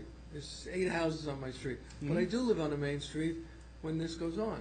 Oh, I agree with you. And I purposely didn't buy on Main Street because this is not what I agree with you, wanted. but I'm just trying to say to you, the problems that we're faced with up here, I commensurate with you. The people that park there, they're basically slobs. I've seen the area. They don't care about your rights. No, because they're just visiting. The best answer I got is from one of your residents up there that people were literally picnicking on his lawn. And I said, well, You could what put did no you do? parking on both sides of the streets and issue The permits. best thing, he gave me the best answer ever. He turned the sprinklers on. I loved it. Can't you put no parking on both sides of the street and issue permits to residents that live there? He just said that I can't do that. You can't block both sides of the street because you have to have emergency I didn't vehicles. say block, I said You no parking. you can't deny parking on both sides of the street. Legally, you can only deny parking on one side of the street. And the issue, as I said to you, was fully researched and discussed with commuter parking on Saturday. I don't see any difference. When you restrict parking on a public street, you can't approve parking. And my question, truthfully, because I've gone through it, how does Hoboken do it? And they said to me that it's illegal. Now, unless Bergen RG does it? finds a loophole, you can't do that. Your Honor, Hoboken lets them, they have, there are always no parking on one side of the street, and they get away with it because of the amount of residents in the apartment buildings. Because I looked into that as well, and that's the issue, the answer I got from the Bergen County Traffic Officer Association. Yeah, but I don't think the Technically, it's an solution- illegal ordinance. I don't think the solution is to inconvenience us for 12 months of the year so that the farm can run for 4 weeks. That's why I said at the beginning of this. There is a problem with 12 months a year. There is a problem with putting signs on your lawns. But I'm just trying to come up with a solution that's fair to the business. But truthfully, I'm not looking to be fair per se to the business. I want to adhere to the laws that are established by the state under the Farm Act. Has anybody spoken to the business about providing and taking some of the other property that they have and converting it into parking? I know they go to Higgins sometimes now, which is good. They don't own Higgins. No, but they must be renting it or something.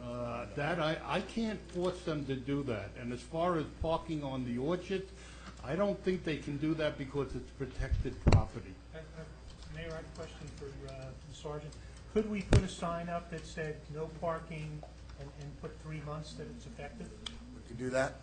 So we could put a permanent sign up that said no parking 9 to 5, Saturdays and Sundays, September, October, and November? I'll write the ordinance. On both sides. Can't do both sides. One side.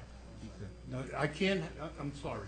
I can't have people talking from the audience to the council because of the record. I'll give you an opportunity to speak, believe me. Ma'am, once again, please give your name and address. Joanne Sype of 80 Melville Road. So I have it in the front of my house, and I have it in the back of my house. And I am not a Demarest Farm shopper because I've always been angry at how I have been impacted. So my question to you is, as I ride around Hillsdale, when you go on Bedford Road, there are signs on both sides of the street. There are permanent signs that say no parking, and there are signs in the ground that say no parking on both sides of the street. Why is that allowed there and we can't have it here? Okay. Not all of Bedford is no parking. The only time you'll see signs on both sides of the street on Bedford and Fairhaven is within the intersections. The intersection of Jane Court where the yellow curbing is, that's no parking all the time. That's been that way since before I got here. I put no parking on the corner of Fairhaven and Bedford because people were parking up to the corner. There's no stop sign there. It's one of the intersections that But doesn't have that's stop a sign. private, that's a public street as well. If you notice what I said earlier, that there's no parking within any intersections. If you take Melville up to the end, there's no parking the other side of Craig and this side of Craig. Sometimes, then When the signs disappear. Disappear, yes. I have a map here. I just do the intersections that are no side. That's all I'm legally allowed to do. If I could make them all, no, if I could say everybody's got no parking, I would do it. We're not allowed to do that by I have another law. question. When you go throughout towns and they have special events, I assume it's the police authority that allows you to put up signs, no parking signs, because there's a special event in town. What differentiates us with parking for the farm and what goes on in those 10 weeks from special events that other towns have? Why can't there be no parking signs put up on the weekends throughout our area so that it's a special event? They hold their special events. Why can't we have a parking sign just to prevent us from having to be the ones that have the problem with their special events? Why can't you do The that? signs are up in early September and they stay up till the end of November. But you're saying it can't be on both sides of the road. Legally, I can't put them on both sides of the road. Under the state statute, it's a public roadway, ma'am. I can't do that. Now, how do we get away with Memorial Day, for example, the parade route? Because I have people walking in the roadway. It's a safety concern. We have people walking in the roadway now and It's a safety parade, concern. ma'am. It's a little different. Come look on Melville Road, it's a parade. I'm sure it is. Unauthorized. It's a parade. It's a I'm parade sure it with is. strollers and Okay. with, I don't want to lose the meeting. All right, the podium is yours. that's really it. I think that we're all here for the same reason. We don't know what to do about it. And the onus has been put on us. I agree with you 100%. And that's the problem. And I was told to come up with a suggestion. I've been putting these signs up. I've been in traffic since I So we should all got put here. our sprinklers on Saturday and Sunday, or It doesn't stop them from parking, though. or pray for rain. We Unfortunately, need rainy weekends. I'll do whatever the mayor and council tell me to do. But I put the signs up. I'm following the state statutes and the laws that I'm given to work with. I have boundaries that I have to stay within. If I put them up on both sides of the street, I could open the town So up if to we a all lawsuit. put on our sprinklers, nothing you're gonna say, we'll just aim them halfway through the street. Again, I'm the traffic sergeant, so I have nothing to do with sprinklers. Sprinklers go on then. Dan, one of the things I think the council is going to agree with is restricting this to the window of apple, pumpkin, and peach picking, whatever that window is. And so we're not forcing All our... right, Your Honor, just so you're aware, we do have a wine tasting, and there is a car shows that go on that create hazards as well. And I've also been told that the Thursday night barbecues cause issues as well.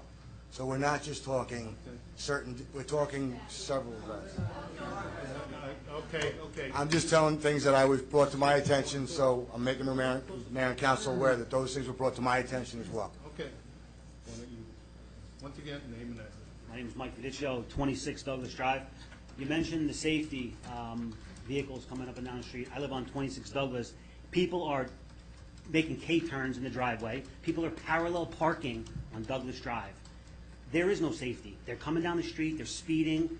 It's a mess. And if I'm a new resident here, if I would have known that, I would have never moved to this town. And we take our children, we go to Smith School. You can't even find a spot at Smith School on Saturday morning. It's a problem. The issue with We pay for this. We pay for the taxes. We pay for the sports. We can't even find parking there for our kids to play the sports. So that's a problem. Understand, the school issue, you'd have to go to the school board for the parking there. We're going to address, our only sphere of influence is the streets. Well, we need to get speed bumps. We need to get signs with 25-mile-an-hour zones. We need something because they're speeding down the streets. They're parallel parking. They're pulling in our driveways, making K-turns. They're animals, and it's a problem for the safety of my children. And that's all I have to say about it. And I'm sure everybody here agrees. Okay. All right. My name is Jeff Siegel. I live at 88 Melville Road. I've lived there for 11 years or so. I'm going to take a little different tack on this because it seems as though the only thing that's going to stop this is a tragedy, or if this is deemed to be a safety issue that is beyond the realm of acceptance. So we understand that the farm is covered under the Farm Act for a lot of activities and business practices which might be illegal, certainly unsafe, and subject to being shut down by the town were it not for the Farm Act.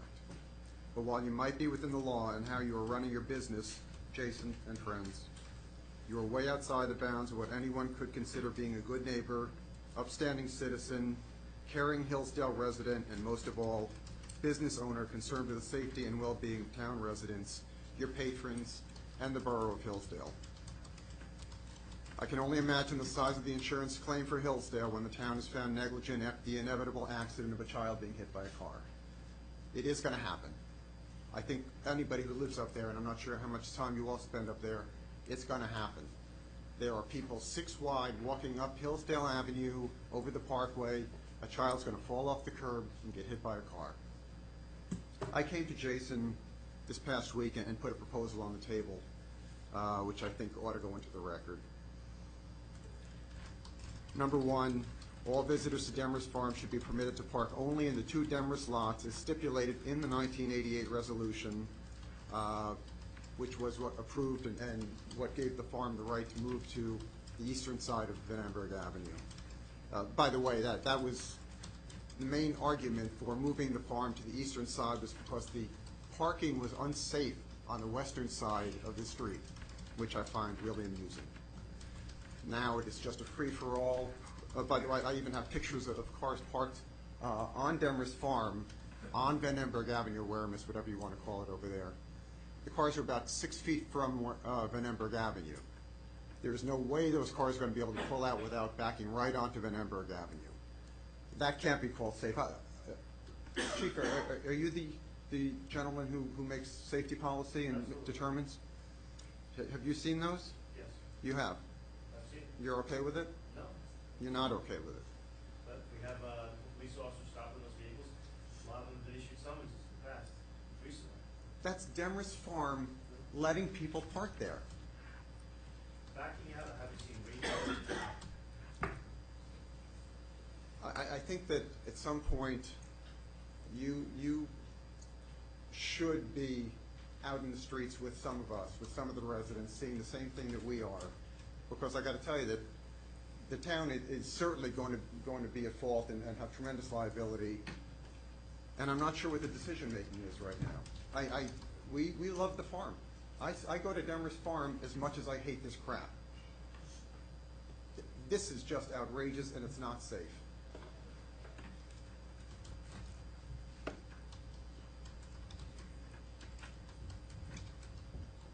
Along with the 2 parking lots that Demers owns, which is, I think, 80 spots according to the resolution, Jason, you can go rent a parking lot somewhere and shuttle bus people in.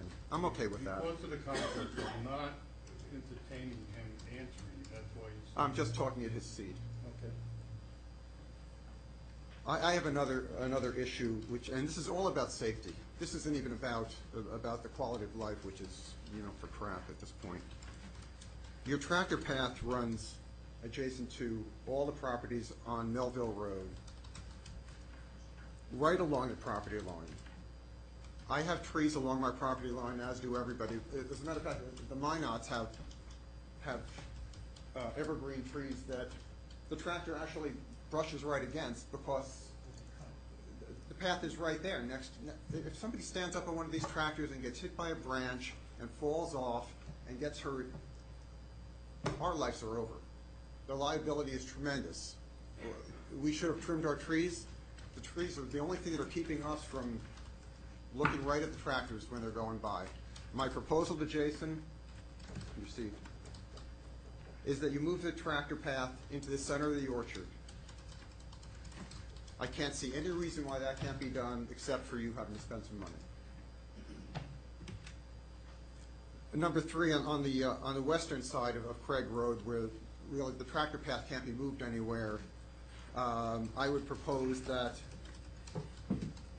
Demers Farm should put those residents as additional insurance on their insurance policy so they can at least sleep at night knowing they're not going to get sued when somebody falls off the tractor on their land. I haven't heard back from Jason, but that's only been a couple of days. I would love to hear that he's going to take us up on the offer here. There's a couple of other observations. I apologize for taking a lot of time. I'm curious about the police force, and we have an awful lot of cop cars up in the neighborhood on the weekends. Are you putting in overtime? For this? Yes. You're not. So all the police cars are in our neighborhood and no police cars are in the rest of the neighborhood while you're doing ticketing. I've got to think you've got a problem with that. I do. Yeah, okay, good. Just making a point. And one last thing. On the evening of September 26th, I was walking my dog on Craig Road past the pumpkin patch, and there was a sign up for a Sweet 16 party going on in the pumpkin patch. Cars parked along the entrance, and I think there were fireworks going off, too.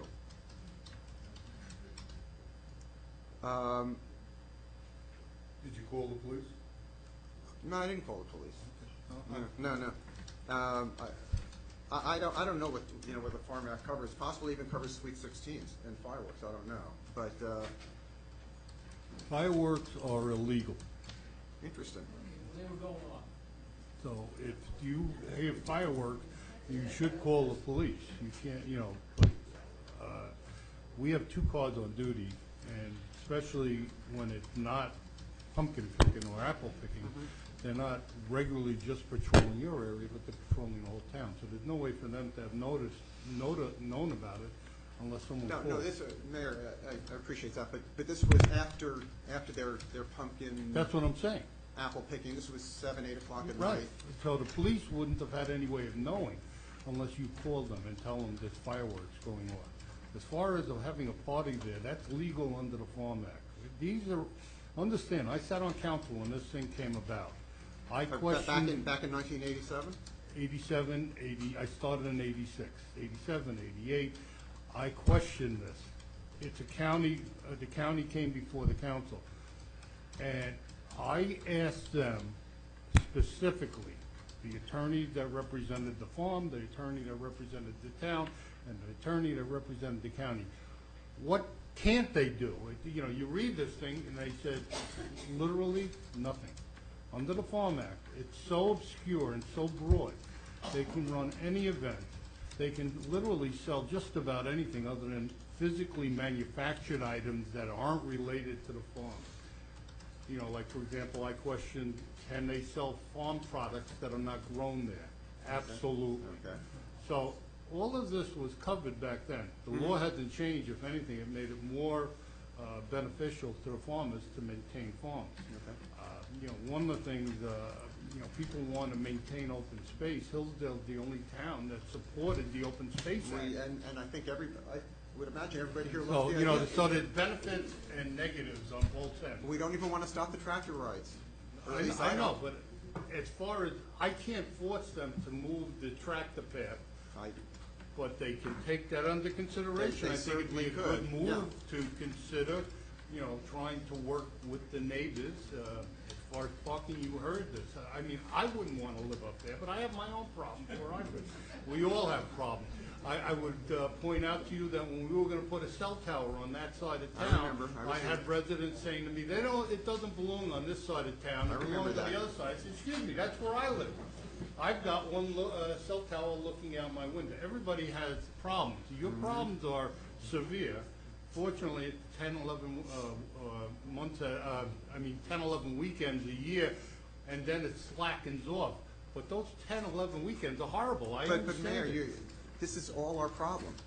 This is going to be all our problem when somebody gets hit by a Well, car. I can't make supposition of what could or could not happen.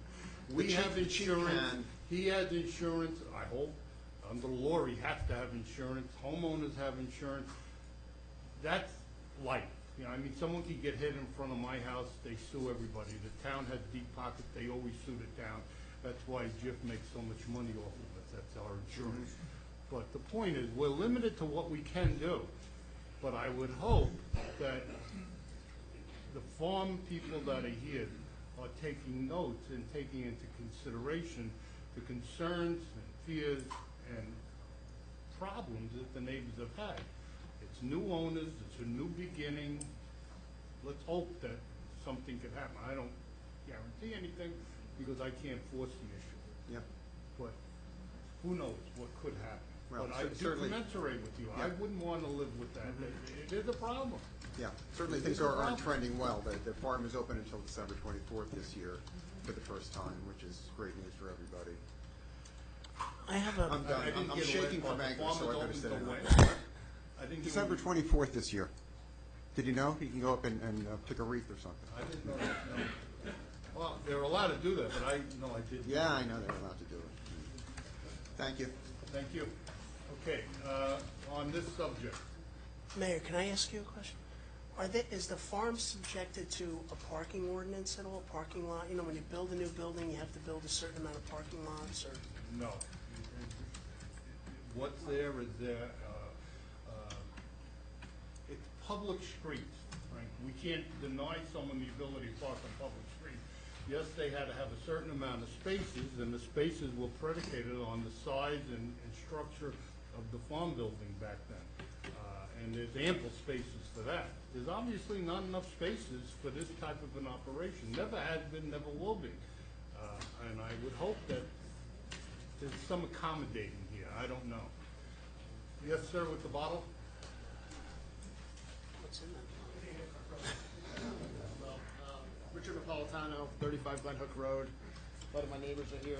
Thank you for coming out tonight. Just please talk into the mic so that they can No hear you. problem. So thank you for coming out tonight because it's a very pressing issue for everybody in town.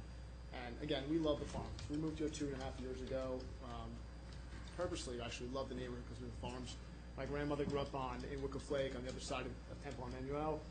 We love this area. We love everything about it. In the last 2 years, we've seen the parking situation go out of control. It's only going to get worse now with the Piro's closing. I mean, we obviously have to recognize that. The only thing I ask is... I have one question. Yes. You're saying it's gotten worse in the last 2 years? Is It's it- absolutely. What do you think, the Piro's is not closed yet. so Well, what do you it's think- but it- but When it's- they close, I'm Oh, really it's done. concerned. It's gonna be a nightmare. And I've said that, You know- but do you think, there's something that they've done that we can address? I don't know if it's advertising, I don't know what's going on at the farms, but you're right, it's under new management now, so they're changing the policies, they're changing, have to do strategic vision on what's going on at the farms. And maybe it's time for them to actually come to the neighbors and the residents and actually say, let's have a town, have a town meeting, have an understanding of what your concerns are, what your complaints are, and actually listen to the residents, actually listen to their concerns, be a good neighbor.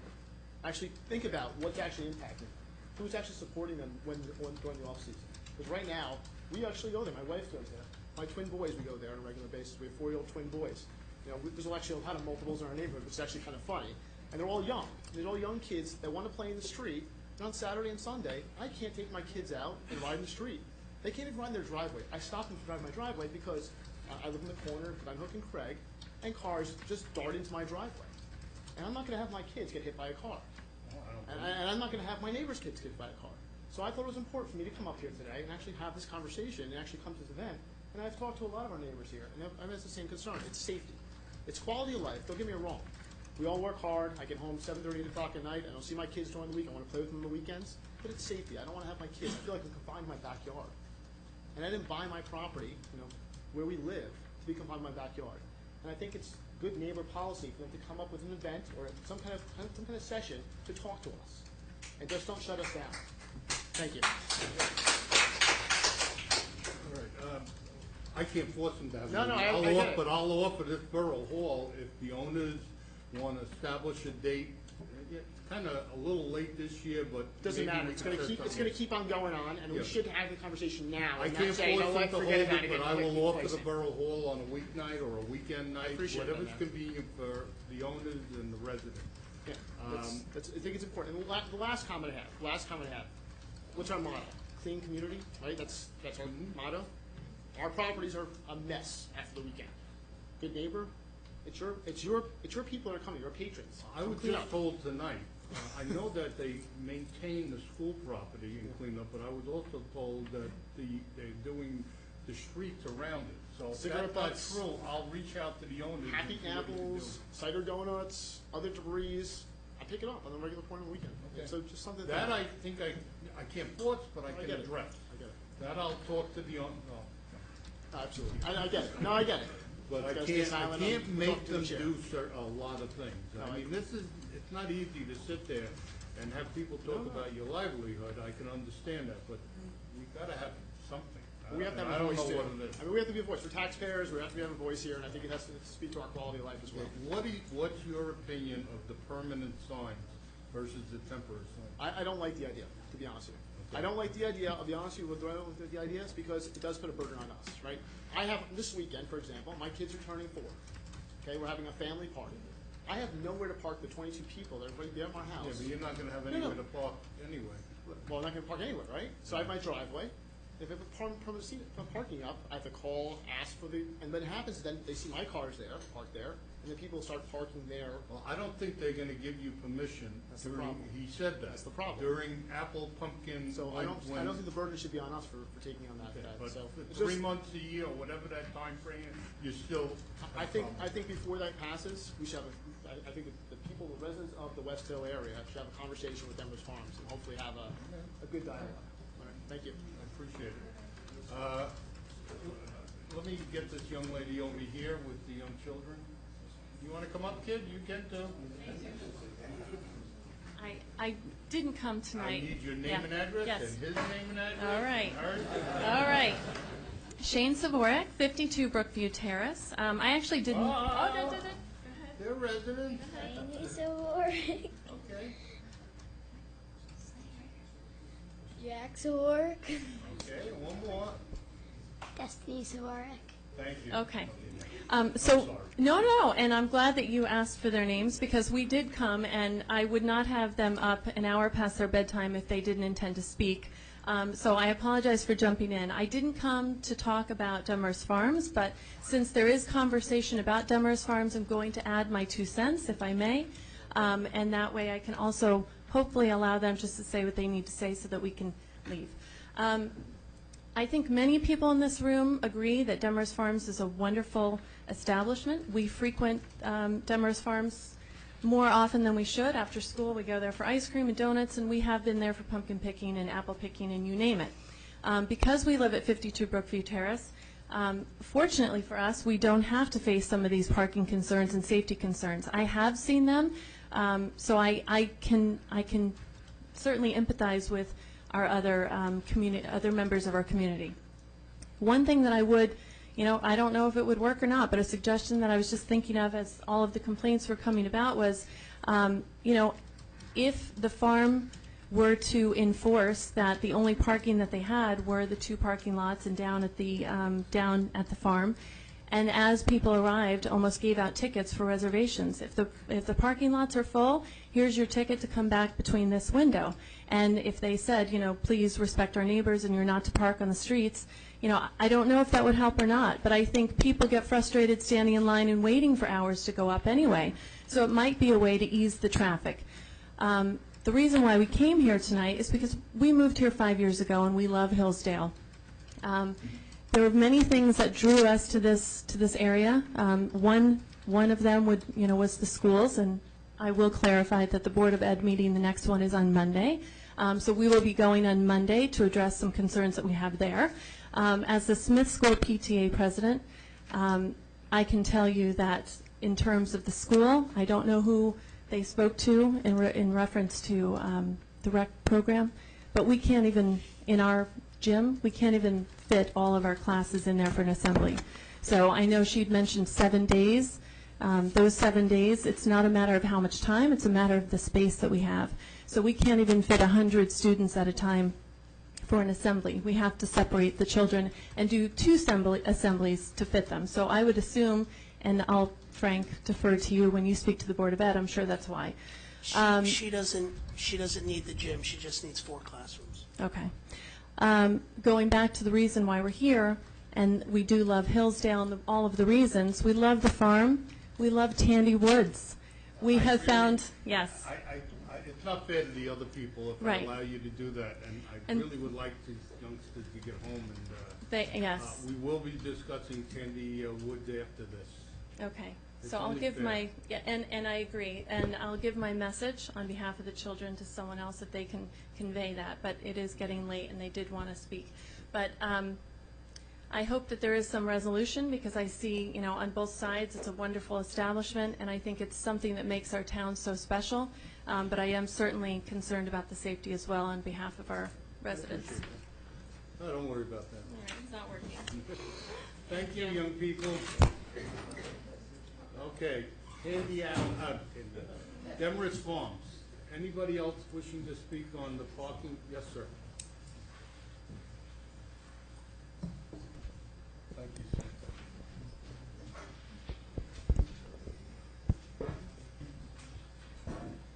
Thank you. Jeff Lafferty, 55 Melville Road. And so I won't repeat a lot of the things that have been said. I just want to kind of summarize a few things that weren't said. Over the past weekends, in addition to the garbage and some of the things, the quality of life issues we've talked about, we've had people go into our mailbox, literally open the mailbox and remove mail. One parent did the right thing, yelled at their child, scolded them, put the mail back. Another case, the parents were up ahead and the mail was thrown on the ground. Luckily was home, found that. We've had instances of not only the signs being taken, thrown into the trunks of cars, thrown into the bushes, so the temporary signs is not really a solution. The farm's a victim of its own success as a business.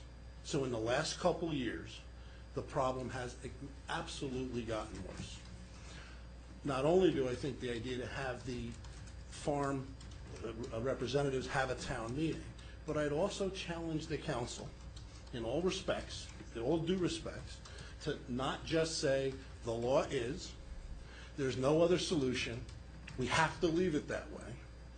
Mayor, in your own words, you challenged the finance head, we're going to have to find $100,000. One of our other neighbors came up and said, you're putting the burden on us to fix it. We, as the folks who have elected you, are challenging you to put the onus on yourselves to also come up with a solution. If we have to find $100,000 to put a roof, which we support on our historic building, we can't turn our neighborhood into a parking garage for a business establishment, regardless of the Farm Act. Before, on a $1,500 charge, maybe there's another way we can find another grant. We will speak with our votes. We will speak if we have to organize as a neighborhood organization. I challenge you and the farm ownership, along with the neighborhood, to work this out into some solution. But to just say, we can only put signs on one side of the, none of it's gonna work. Garbage in the yard, dirty diapers in the yard, somebody is gonna get run over. We have turned it into a parking garage. I feel safer at Yankee Stadium in the parking garage than I do on the corner of my street when the farm's open. We also are patrons, but I put the challenge back to the council. You can't just wash your hands. Let's find a solution and be an active participant in that. Thank you.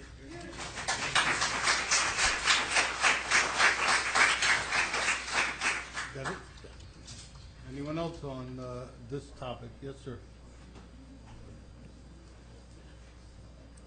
Yeah, it's John Saravallo, 95 Melville Road. I want to commend the police department. You know, I've made a few phone calls, and I have to say they've been right there like that. You know, I've been living there, I've been there about 6 years on that property. It's one of my residences, but I'm there, you know, part-time. But I'm there on the weekends, and I'll tell you, last weekend, my wife calls me, she goes, John, you got to go see what's going on your front lawn. I got 6 kids playing soccer on my front lawn, and the parents fighting in the street, okay? So what do you do? I went out there calmly, which I'm not really a calm guy, but I had to go there because there were children, you know, and you have to respect children. And I looked at the guy and I said, you've got to be kidding me. Now, I have a beautiful lawn. If you know my house, it's well-maintained. It's immaculate. My lawn was destroyed. Outside of the food and everything else, crossing across my lawn, okay, it's a corner lot. I said, we've touched about everything tonight here, okay? And what that gentleman summed it up, something needs to be done here, okay? And I don't know why we have to permit the overburden of the parking, which becomes commercial parking because they're going to a commercial establishment on a Sunday in a residential area. So it is insane on that block. If none of you live up there, you should go come an hour and sit on my front porch and see what goes on. Truthfully, I have. Okay? Well, you know what's up there, and something's got to be done. And if you got to take some money out of your pocket, I own businesses, and when something isn't right, you make it right. Okay? So, right. Something has to be done with this park. And to the police over here, the little cul-de-sac, if you come down Melville, I don't know what the name of the cul-de-sac is there, you make a right, and there's a little cul-de-sac. There is no parking signs on both sides of the street. I looked tonight again, and they're all there. There's no parking. Can you give me an answer for that? Someone move the signs. Okay, well, it's been, every weekend it's there like that. Because I went up there Thursday and checked all the signs, and I took signs God down only on knows the what must floor. go on in that little cul-de-sac with people turning around constantly. Well, actually, we just put a new dead end sign up there 2 weeks ago with Donnie. Oh, wait, I think he left. But I went up there Thursday, so if they put the signs up, I don't know where they're getting the signs, but someone told me people have Anyway, signs in their garage. But that's not going to help. We have If I issues could up do there. both sides, if Right. the borough attorney wants to tell me to do both sides, I'll do it. But Well, the I last don't know. borough attorney told me it I don't know opens what us this up. Farm Act is, but I'll have my attorney take care of it. He's going to read that verbatim, and we're going to see what goes down. But as a good neighbor, Jason should step up to the plate and have a meeting with us because we're not holding back. And you got a lot of deep pockets sitting up there on the hill. Thank you. Anyone else on this topic? Yes, sir.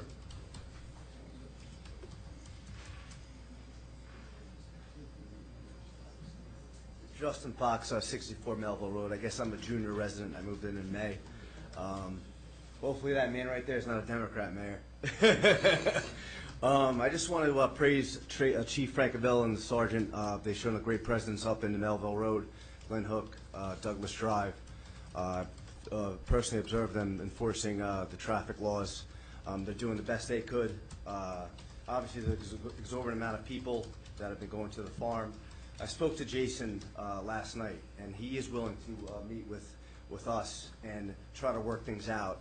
He was very gracious, and he wasn't just placating me because I read people pretty well. I'm also in law enforcement as well. So, and unbeknownst to me, and Jason informed me of this, is he does have his landscapers. I don't know, people say they still have garbage on the lawns and everything like that, but he's making an effort to pick up after the farm litter and everything like that. So I appreciate that, but there is definitely a traffic issue. As far as the permanent signs go, you guys can implement a time frame where that ordinance can be enforced, whether it be August 1st to November 1st, that may be done. And then obviously at the discretion of the chief and the mayor and council. It's been done in other towns. And just hopefully we could come together as a community and we have to coexist with the farm. It's going to be here for the next 150 years or wherever else, and we all won't be here, but that farm will still be here. So hopefully we could come to an amicable agreement with the farm, and we could all be happy and coexist and live together. So putting permanent signs up, you're not opposed to at this Well, time? I don't want them in front of my house because I just redid my landscaping. So, as the sergeant did say, they would be on next to the poles and Yeah, they basically try and put 'em on the property property lines. So, and obviously to alleviate the year-long ban, as the councilman was stating, the blanket ban, you could obviously But implement. understanding there are some, the wine tasting, I think he said, and. I haven't seen, from the time I've been living in May, I haven't seen a problem with special events. Okay. You know, I've seen an exorbitant amount of traffic from, I guess, the beginning of September till now. I think So that's the worst. I don't have a problem with special events. Obviously, every business is entitled to special events. You're going to have, temporary signs at the chief's discretion. He's allowed to put parking signs wherever he wants for special events or for, exorbitant amount of traffic for a temporary period of time. He has that authority under the state and under the guidelines of the New Jersey law. So that for people, questioning, where the signs are and where they're up, if they're temporary, he has that authority to do that. I'm sure, I don't mean to speak for you, but. But again, I just wanted to express that I do love Hillsdale, I do love the farm, and hopefully we could all get along and be one happy family. So. Too. Thank you. Anyone else? Yes, sir.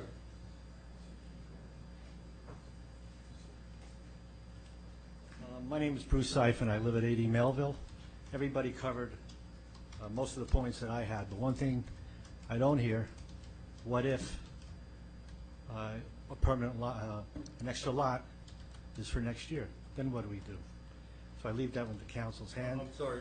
Well, you said that the farm is looking into next year to have overflow parking. No, in- that's something that Sergeant McLaughlin said they're looking at. I didn't know anything about that. And truthfully, that's something that the farm will Well, that do I on their understand. own. But what I'm more concerned about is next year, I can assure you, the Bureau Farms won't be there, according to the mayor of Montvale. Yeah. But where are all the people that normally go to the Bureau Farms going to go? They're coming to my- This problem that we all have, this is not a problem, yes, you suffer the most. Yes. But I think it's a Hillsdale problem. Right. So I want to address it now and see what I can or cannot do. And, I think I like the idea of a town meeting and maybe, venting is good for the soul sometimes. It is. I'm limited to what I can do, but I'll do the maximum that I'm allowed to do. And I think Sergeant McLaughlin hears the demeanor and is going to relook at the ordinance for the few tweaks that it'll do. The council's going to have to decide whether they're going to put the permanent signs up or not. There is an expense, but it has its inherent benefits. It's got its problems. So all of that has to be looked at. The signage, even if we voted on it tonight, won't be done for this season. We're talking about next season. So we do have time on, how we're going to accomplish that. But the parking on the public streets, I just don't know the solution at this time, but we're going to try.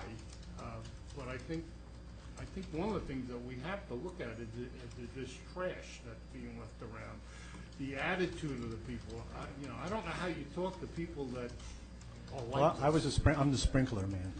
Oh, you're the one. I'm the sprinkler Well, I man. think that was innovative. Thank I you. think that was great. I thought it was pretty good. Next time I was was spoke to you this weekend. That's I right. thought that was the greatest answer I've Next heard time I in try my water life. balloons. The only other thing I might have a suggestion for, is when corporations, teams have overflow traffic, like Giant Stadium did after the Super Bowl, they rented out buses and took people to private lots.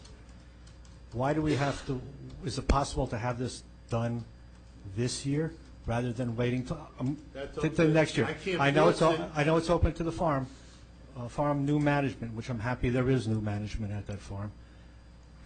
Maybe they can look at it. Because somebody, like everybody else that spoke, somebody is going to get hurt.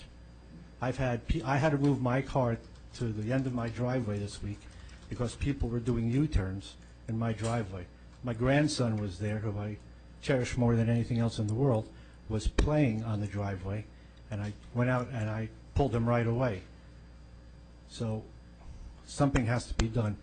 Another suggestion is many corporations hire their own security staff to watch the traffic and the event. The Hillsdale police are overtaxed on Saturday and Sunday. They're not patrolling the rest of the borough. Suggestion, why doesn't the farm rent a policeman from 10 o'clock till 5 o'clock to patrol the area? But that's up to the farm, and it's a good neighbor policy. Thank you. And I think they're going to, I hope they're going to try to be good neighbors. Anyone else on this topic? Yes. What's the benefit? I'm sorry, you got to give your Blake name Marcus, and I'm at 6 Douglas Drive. What's the benefit of permanent signs? Is it so that the town doesn't have to put up signs on a periodic, on those 3-month basis? People are taking them down, he's saying. I live there. The majority are still there. And if taxpayers' dollars are going to go for this ordinance and these permanent signs, I'd rather save the money and put it to my kids' school and go into the school budgets that don't get passed sometimes. So if that's the case, we all have signs, and I'm not sure the permanent, with rules and regulations on the sign, it's going to look like New York City. Like I could park here. What's the benefit of a permanent sign? This was put to me to come up with a solution, because the problem is I'll put up the signs and people move them, and then you may not care that someone moved it, but somebody else cares that that sign was moved, and then the problem is someone moves it to the other side of the street, and now I have no parking on both sides of the street, which I had Trust answered that me, question before. if one of my neighbors here have a sign in front of their house, they're a pagan SHIT. They're so happy that they have signs on their side. They are making sure those signs don't get moved. There's a And lot of them some may get fall moved. down, and they go right back up. I have numerous documents. I was up there Thursday, and I checked everywhere the signs were. Friday, I was obviously tied up with something else in town. I went up Saturday night at 9 o'clock, and I ran into one of the residents who spoke earlier, and I had to take signs off of his lawn that weren't supposed to be there. And then I just told me on Ridge Court that they were only on one side of Ridge Court when I was there Saturday night at 9:30. So people who have signs, they're showing up. Like I said, I had 200 at the beginning of the year. I have 40 left. I know, I've been up there. I see it firsthand. I appreciate what you guys are going through. I will do anything I legally can do. If he tells me, they tell me to put them on both sides, I will. No, but it's not even that. The farm right now is paying for those. Correct. The For those sign signs, is, for years they've been buying you know me what? the signs. I buy enough turkey from that farm. Let the farm continue to pay for those right now, and let's keep our money in the budget for the school and other things, I think. That's fine. As far as permanent signs. Thank you. Anyone else on Demers Farms, this parking issue, or anything pertaining to Demers Farms? If not, then I'm gonna ask. Okay. Yes, sir. Hi, Bo Pekovich, 115 Everdale Avenue. Why do we allow like busing from the Hillsdale lot, the lot in town, to actually bus people up to, they could actually, Jason can rent that space, utilize school buses to take that. They can present a proposal to the town. Because it would actually. We research utilizing that lot for the businesses downtown. Right. Cornerstone with previous owners, and it was proven to be legal. We could arrange something like that, but there's no one using that lot. I do need a certain amount of spaces for commuter parking because we have an obligation for the train station. Yeah. I'm a commuter, and nobody's really using that lot on a weekend. No, Plus, but you I'm would saying, drive business under to the town under during the agreement weekend. we have with the railroad, when we put in the parking along the track, we have to provide weekend parking. Right. Not that much, because, and we could come up with an agreement. A proposal would have to be made to the town. The attorney would have to review it. The council will then have to decide what they want or not want to do. But yes, I would be open to, that's a good solution.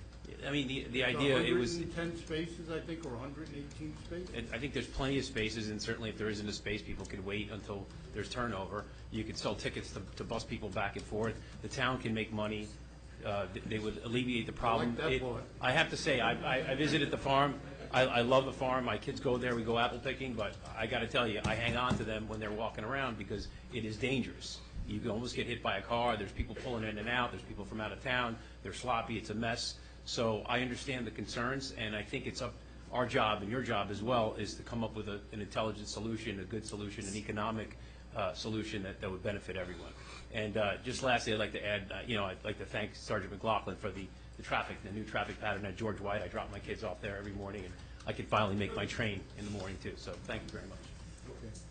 Anything else on the parking issue at Demers Farms? Yes, sir. I'll just take a minute.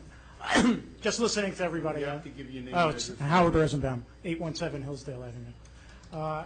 I just have a thought. I don't know if it's viable, but if valet parking was purchased or arranged by the farm, you would have no people loitering around. Someone drives in, drops off their family right on the farm's property. Then the valet service parks the car at some other prepared lot that's rented or reserved for the parking, and nobody's disturbed in the neighborhood. Just a suggestion. Give it some thought. Thank you. Anybody else on this topic?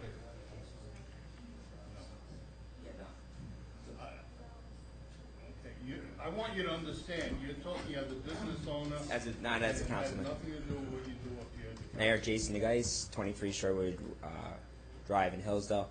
I'm happy that the neighbors came out tonight. A lot of the letters that have been going around haven't been signed, so we really don't know who to go to. Any neighbor that calls us, we're very reactive with it. I'm happy to have a meeting with all the neighbors on November 8th, run by the Right to Farm Act mediation group. I will set it up as long as their availability is there, and we can start some good open dialogue. We know that farms are closing at an alarming rate throughout every state, and every state has this problem in September and October. It's from North Carolina all the way up to Maine. And we have anticipated the closing of the Puros. A lot of the traffic that you're seeing this year is because of the Puros is lost most of their business. People think they're closed already, so we have had probably a 20% increase in the pick-your-own traffic this year. We have been proactive with it. I'm with the chief probably every Monday talking to him. I'm with Danny, whatever they want. They have they need more signs, they get signs. They need me to do something, they get something. I have 6 people helping with traffic on the weekends. They want 7, they get 7. Like I said, we're more than happy to sit down with you. Next year, we do have a lot tentatively saved for us, which is with the Catholic Church in Wilcox Lake next to Galaxy Gardens, which probably holds somewhere about 125 cars. It'll help the situation, and I think we can work together. There's always going to be around the immediate farm. This past weekend and the weekend before were the 2 peak weekends. There's normally 8 weekends that it's attracted. It doesn't go into November. It starts to wind down because pumpkin picking moves a little faster. People don't hang out, and the weather typically gets a little colder, so they're not out there in 80-degree days. But I'm happy to meet with each and one of you guys, and whoever came tonight. We'll set up a thing. I'll have a thing hanging up at the farm. Come on in, and we'll set the time. And Mayor, if we can have it here, it'll be great. It can house everybody, or I'm more than happy to have it at It's the a farm. Saturday. I'm sure the Borough Hall's available. How would you notify the residents that is it definite already, or you have to? No, I have to call and make sure. I'll How will you notify them? if they want to come into the farm, I'll set up an email list, and we can, if that's the easiest way for the residents to be notified, we'll do an email blast out to you. I'll have a book by the registers. You can just sign up. Either email if you don't have email, leave your telephone number, and we'll notify all of you. All right. Or could they email? Does the farm have an email address? Yeah, but the problem is we're so busy. I'd rather have a separate email list for that. We No, may what I was overmiss it. thinking, let them email you their address. That's fine. They can demersfarms@gmail.com. Or you just put mailers in the post in the mailbox. Just put notices in the mailbox. You're not really allowed to Technically, do that's that. illegal, but I'm not going to tell you that. All right, Jason, I'm going to leave this meeting up to you. Whatever I can do to help mediate, or I don't want to mediate it, initiate it, I will. I appreciate your trying to work with the residents. Okay?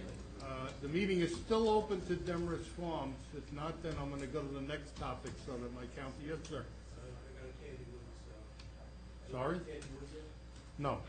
Is there any other questions or comments about Demarest Farms? Okay, then I'll invite, you can't talk about candy, so I'm going to do that now. Why don't you go home? Palmer, you can sit down. Jason, you can talk about Tandy Ellis? All right, now, I'm not opening the meeting to a specific topic.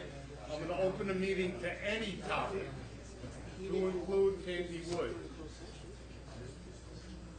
Well, why don't you wait till so people can hear you? Go. Thank you. Thank you for your comment. We'll let you know about the race. Thank you for all your comments. Thank you. All right.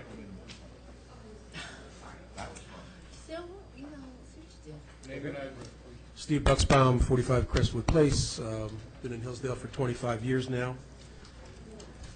Mayor, councilors, I want to speak to you about Block 503, Lot 4, or as we're calling it, the Tandy Woods. There's a rare alignment of circumstances that have arisen that gives us the opportunity to maintain what makes Hillsdale such a special place to live and raise our families. A large and very special parcel of land consisting mainly of wetlands is available. In fact, it's the largest undeveloped space in Hillsdale in private hands. Funds are available to buy that land for the town at zero cost for the land to the town taxpayers. Making this work would be farsighted and statesmanlike. It demonstrates that we're up to the task of providing for the future and not letting the very real day-to-day problems that we have to solve distract us from ensuring the character of the town remains intact for the long term. Tonight, we're reviewing what makes this land so special. We're making available to each of you a document which shows the flora and fauna that thrive on the land. We're going to hand that out. Various speakers will discuss the real-life issues to work through to realize this great opportunity. We'll fully inform Hillsdale residents about the issue. If we can make this happen, that would be great. I believe it'll motivate many to come out and vote in this coming election. Thank you for your attention and support.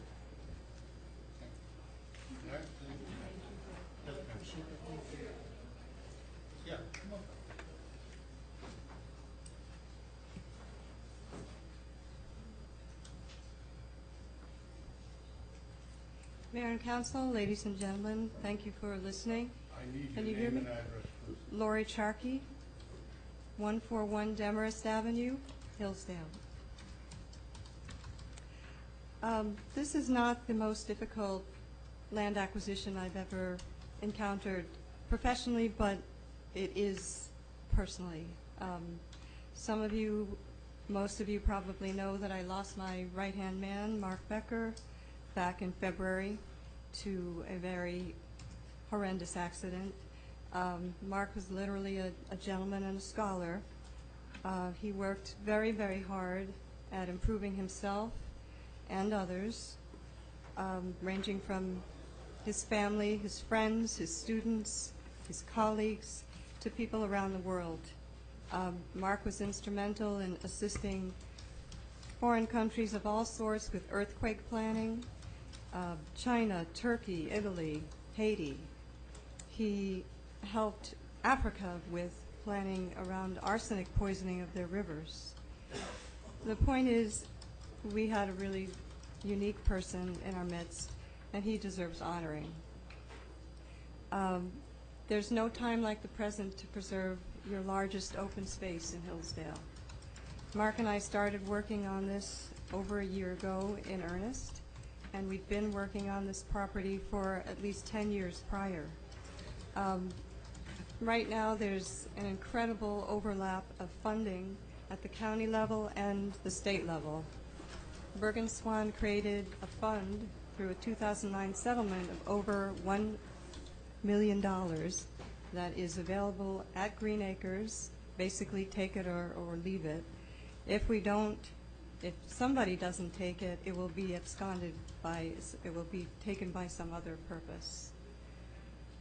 The people at Green Acres have assured me that this project fits entirely within their goals, and they're ready to spend that money. At the county level, we probably have about $10 million to spend on open space. It's unprecedented. You have a flooding problem in Hillsdale. Wetlands help mitigate floods.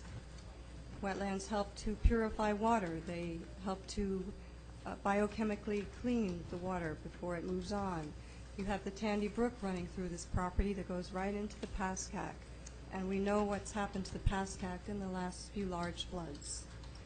On the morning that Mark took his last trip up north on the thruway, we had a conversation an hour before. The subject of that conversation was the preservation of this acreage. So I think you know how dear it is to my heart. I don't know how to speak more highly of this property. It's beautiful. It helps to raise the value of the property surrounding it. There's plenty of funding. I have an offer from Terrence Nolan, who was here earlier, apologizes because he had to leave. He's the Senior Vice President of Conservation Transactions for the Open Space Institute, and he's willing to help. It's just a phone call away. He's done transactions in Ridgewood, in Rivervale, in the Ramapos. He's an excellent land transaction expert. I also have an offer from Marlene Casey to do free grant writing for us. I don't know how to get you more help to make this possible. I know all of this is maybe not quite compelling enough. I know you have obstacles in the way financially. I know all of the towns are suffering from lack of funds, and you're concerned about maintenance costs. There may be a creative way of covering maintenance costs. If you, the town, are not interested in being the owner of this prospective preserve, perhaps there is another owner that will step up. I'm going to leave you with a couple of pieces of information. Should I give this to you? Thank you.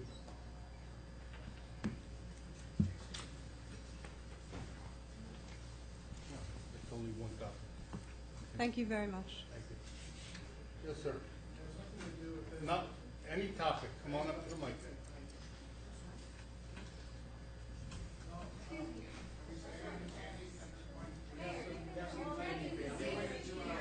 I know, but I have an obligation to open the meeting to the public. Yes, but we went in order, we heard all. I understand, this is my meeting. I understand that, but you started Sir, with some sort of. he could be done already. As a matter of fact, you're probably right. Good evening. My name is Barton Lee. I live at 130 Carriage Court in Allendale, New Jersey. The reason why I'm here tonight is my wife and myself, we frequent the Starbucks on Broadway in Hillsdale. We always cross at the crosswalk, but for some reason there's such blatant disregard with the motorists that do not let people such as myself and my wife cross the crosswalk. My questions to you officers, do you plan to do anything as far as increasing the enforcement? Would you be considerate enough to establish some kind of blinking beacon in the middle of the roadway there? Because again, there's just such blatant disregard, and it really angers me that we have to almost fend for our lives when we cross the crosswalk. I don't know if you could answer my question. Pedestrian safety crossing this past month, and we've issued several warnings. We do that periodically. There are no pedestrian crossing signs in the roadway as well. So we are out there enforcing it. My office has also issued plenty of summonses for that violation as well. Just got to be careful crossing the crosswalk. I don't agree with people not paying attention, but we are out there doing our due diligence trying to get that done.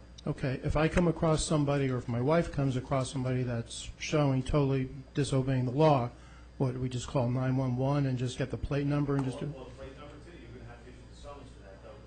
We witness the violation. Of course. But yeah, you could issue a summons to that person. Okay, that's fine.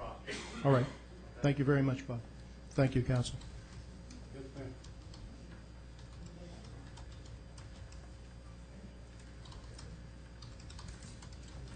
Hi. Hold the mic down. Hi, hi. Did it work? I'm Bonnie Tandy LeBlanc. I'm a resident of Hamden, Connecticut, and I need an address. address is 226 Sandquist Circle, Hamden, Connecticut, formerly of 61 Brookview Terrace, Hillsdale, New Jersey. And my name is Meredith Tandy Spangenberg, and my address is Rue Jules Lejeune, 19, Brussels, Belgium. Okay. Took a trip today, didn't you? Yeah, took a trip. I happened to be here. And on But that we had our phone, 50th high school reunion, so that's why. we have our brother Alan Tandy on the phone, and with FaceTime. And our sister Shelley is not here because she's trapped. She's on an airplane right now. But we are the owners of the property referred to as Tandy Woods. And it was our father who built all the Tandy and Allen houses. And we have a letter that comes from all of us for you, to the Hillsdale mayor and councilmen. I'm writing to you about the 12 acres referred to as the Tandy and Allen property near the corner of Pascack Road and Hillsdale Avenue. The property was acquired by Tandy and Allen when the company was building houses in the early 1950s.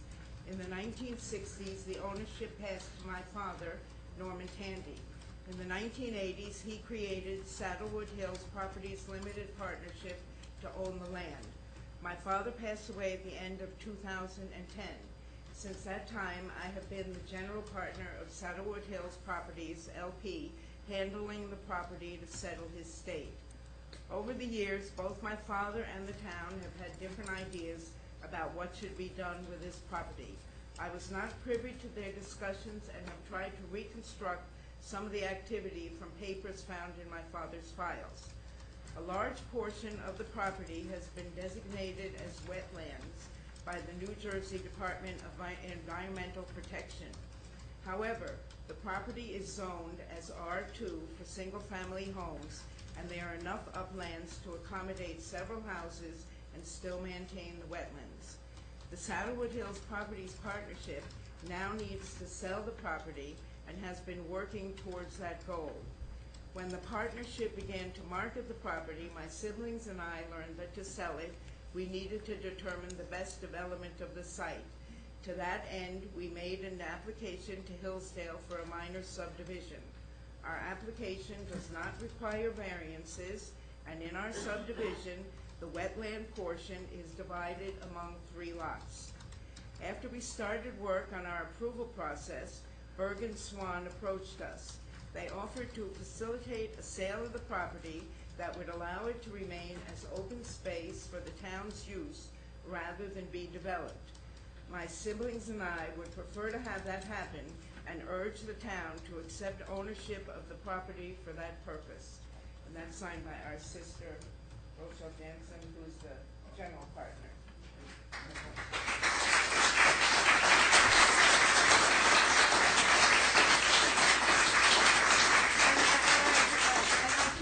Say that I'm still an absentee voter. I will say, I've been talking about your family for 28 years now. Very nice to put a face with a family. I just have a few questions, seeing as how you guys own the property, or the trust does. You said there was 10 or 12 acres? 12 acres. 12 acres. How much of the 12 acres is usable, is developable, and how much is wetlands that cannot be used? 3 acres is developable, 9 acres is wetlands. 3 and 9. Okay, and when you said in your letter, you stated for town use, at the end, you said, and let me just read it to make sure I got it right. All sale of property were allowed to be made open space for the town's use. Urge the town to accept ownership of the property for the town's use rather than be developed. Right. That it would become an open space. Park, Well, open space. but see, park was one of my questions. When this initially came to the council, one of our questions was, is this open space that just remains open space, or can we make this parkland for the actual use of the residents? And we were told no. Okay. It's something that will sit there, it can't be used, can't be used. That's just what we were told initially, and we might be wrong. By who? That's why I'm. No, but they don't determine that. No. We have but no I'm just- say in what happens. I'm just asking because the But it statement would said be for the town's use, so I was kind of green curious, that's space, all. Open to, and, not abusing the environment, and it would be there for the public to enjoy in whatever way. Okay, I didn't know- And Lori could better answer what could or couldn't be done. No. One at a time. All right. Yeah. You answered my other question. I was curious how much space too. Thank you very much. I appreciate it. Okay, thank you. Yes, sir. I'll let you come up when other people have an opportunity. Good evening. My name is Arthur Mahek, 690 Edward Street, Rivervale. When you have a piece of property that is a gem in your town, like the Tandy Woods, and you have willing sellers, it's just like a no-brainer to me. I come from Rivervale, where we fought for several years in order to be able to purchase a piece of land that should have been turned over by the water company, but you have willing sellers here, available money, and as far as I'm concerned, this is your gift you can give to your grandchildren's grandchildren right here in town. It'd be the best thing this council and this town ever did. Thank you. I'd like to address another thing. The gentleman that came in and said that he and his wife were challenged in the crosswalks outside Starbucks. I must say that in Hillsdale, I've seen something that's never been done before. There would be a policeman in plain clothes with his badge around his neck, cross the crosswalk, and he would step into the street, and if cars threatened his being, they were stopped down the street. I think it was commendable. And I saw it not only in real life, I saw it in the paper too. And I thought that that was a really good thing. I wish more towns would do that. Thank you.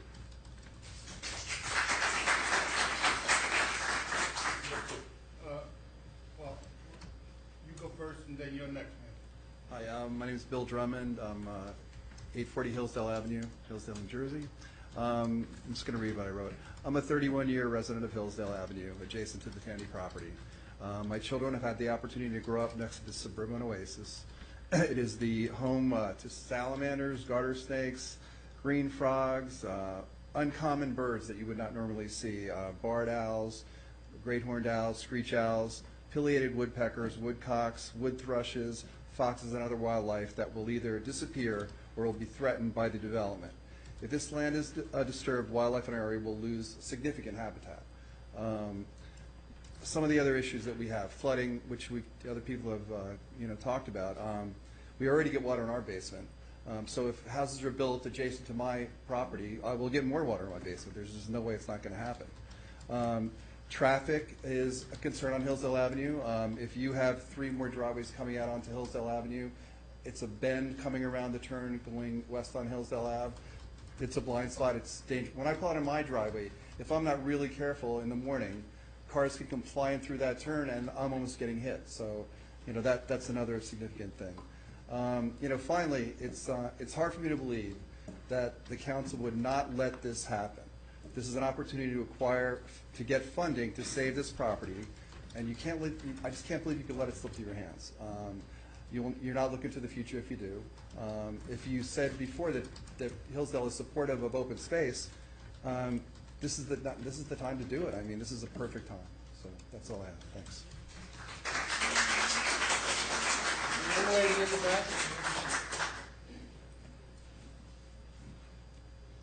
Good evening. My name is Rosemary Drager Carey, 698 Alexander Court, Rivervale, New Jersey.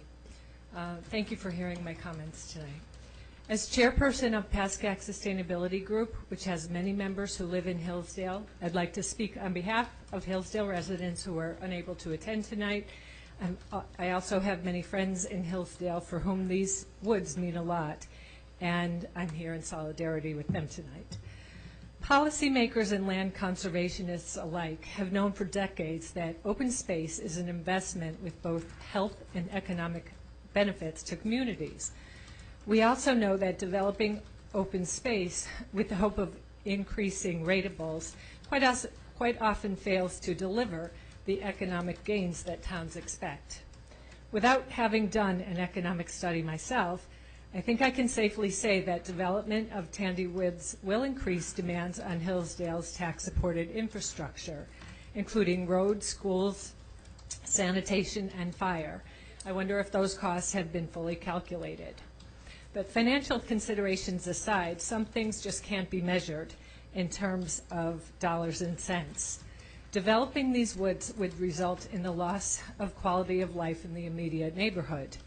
With the addition of 3 new large homes, neighbors can reasonably expect more noise from leaf blowers, more dirty air from leaf blowers and other lawn equipment, more pesticide runoff from new lawns, more lights to compete with the stars, and increased traffic into and out of the area.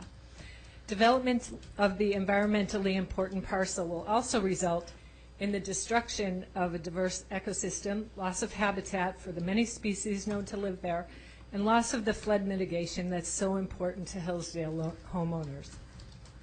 So I urge you to use your power as mayor and council to invest in the quality of life for Hillsdale residents and preserve this valuable natural asset for future generations. Thank you.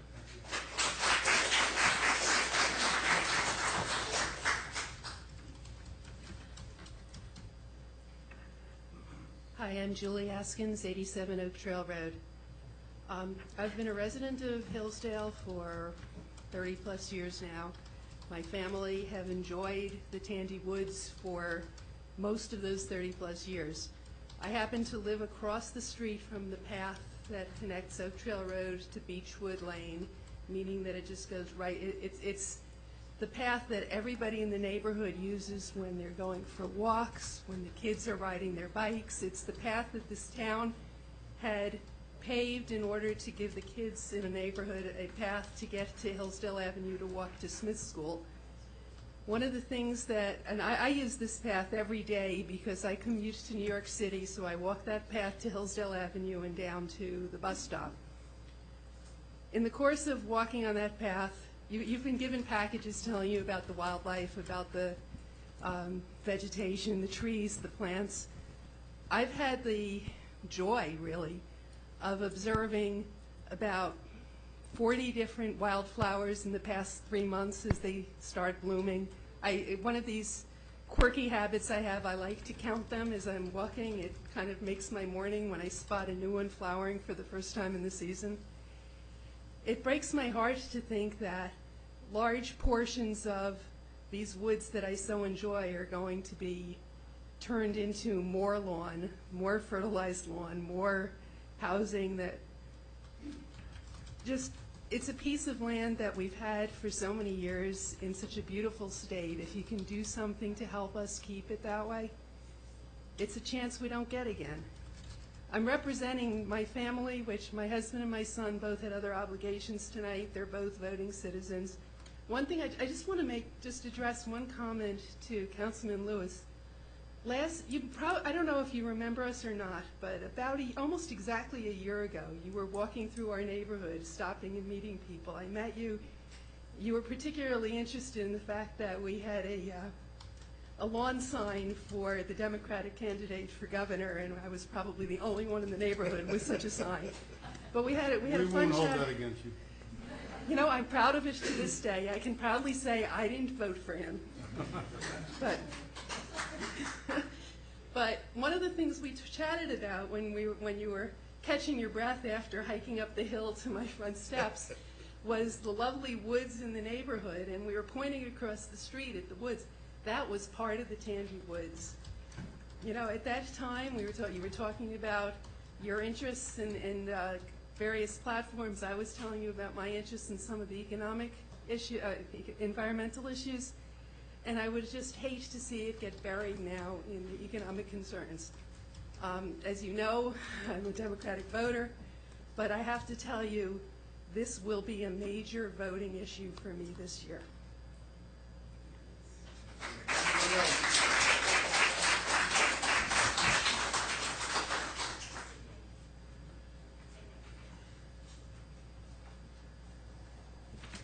Kevin O'Brien, 61 Parkview Drive, Hillsdale.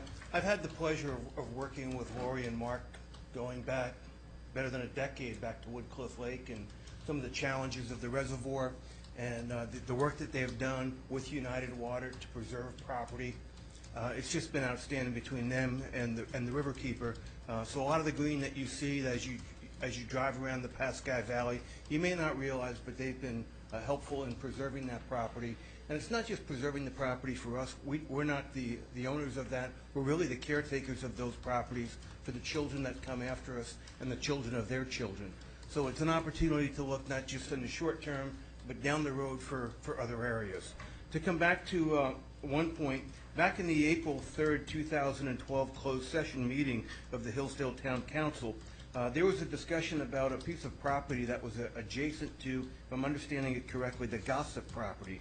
And the minutes from that particular meeting make reference to there is a benefit to the town in keeping the property as there is value to the town to keep it undeveloped, untouched. If the town council had that opinion in closed session in 2012 that you should keep a piece of property protected and untouched, here's a beautiful opportunity to take a piece of pristine property and preserve it for the future. As other people have said, you don't get that opportunity very often. I don't know another property in the Pascagoula Valley that gives us that capability. In Rivervale in 2010, they used grant funds to secure a piece of property which is just about the same size in acreage. It was about 10 acres. And they found a way to manage it and to work it. In Westwood, on the other hand, in 2014, they've acquired 10 homes with better than $2.3 million in grant funds and made it work in their community. But now I look at it from the other side, is the loss of tax revenue. And that's a consideration and something that you have to look at. We may not want to talk about it, but it's part of it is reality. If you do the trade-off on the amount of children that would go into any one of those homes that gets built on that particular piece of property, and you look at the overall cost for education for those children, it would probably clearly offset the cost-benefit analysis to keep that property preserved and keep it as it is. Thank you for your time.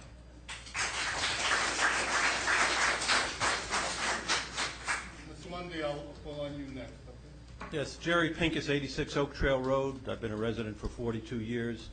My house is next to the easement, and you talked about earlier about coming up with $100,000 to fix the train station, which has been established, and fund money.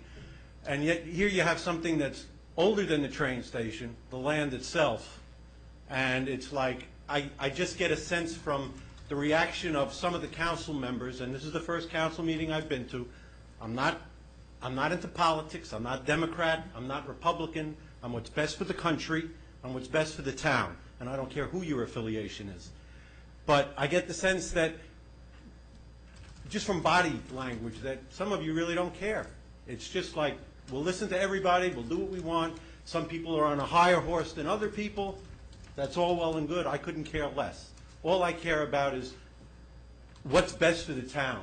And this property, as natural property as it is now, is best for the town. You have ownership of the property who's willing to make it available to the town if they can come up with the funds when funds are available. And yet it's not like the town is like, all right, next, who else can we talk to? And that's all I have to say. Mr. Lundy? You'll be next, sir. Abby Lundy, 73 Colonial Boulevard. My message is from Shane Savorak, who left with her 3 adorable children before. She texted it to me and asked me if I would read it for them. So I'm not going to have the same impact as those children, but this is their message. Did you give me name and address? I'm sorry. I know you gave me. I did, 73 Colonial Boulevard. Tandy Woods is in our neighborhood, and we happily enjoy walking, exploring, and watching wildlife there.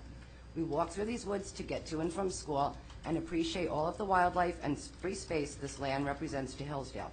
As Girl Scouts and Boy Scouts, building on this land would be a crime against nature and would deprive the youth of this community the opportunity to see and experience space such as this and all that it offers from Savorak children.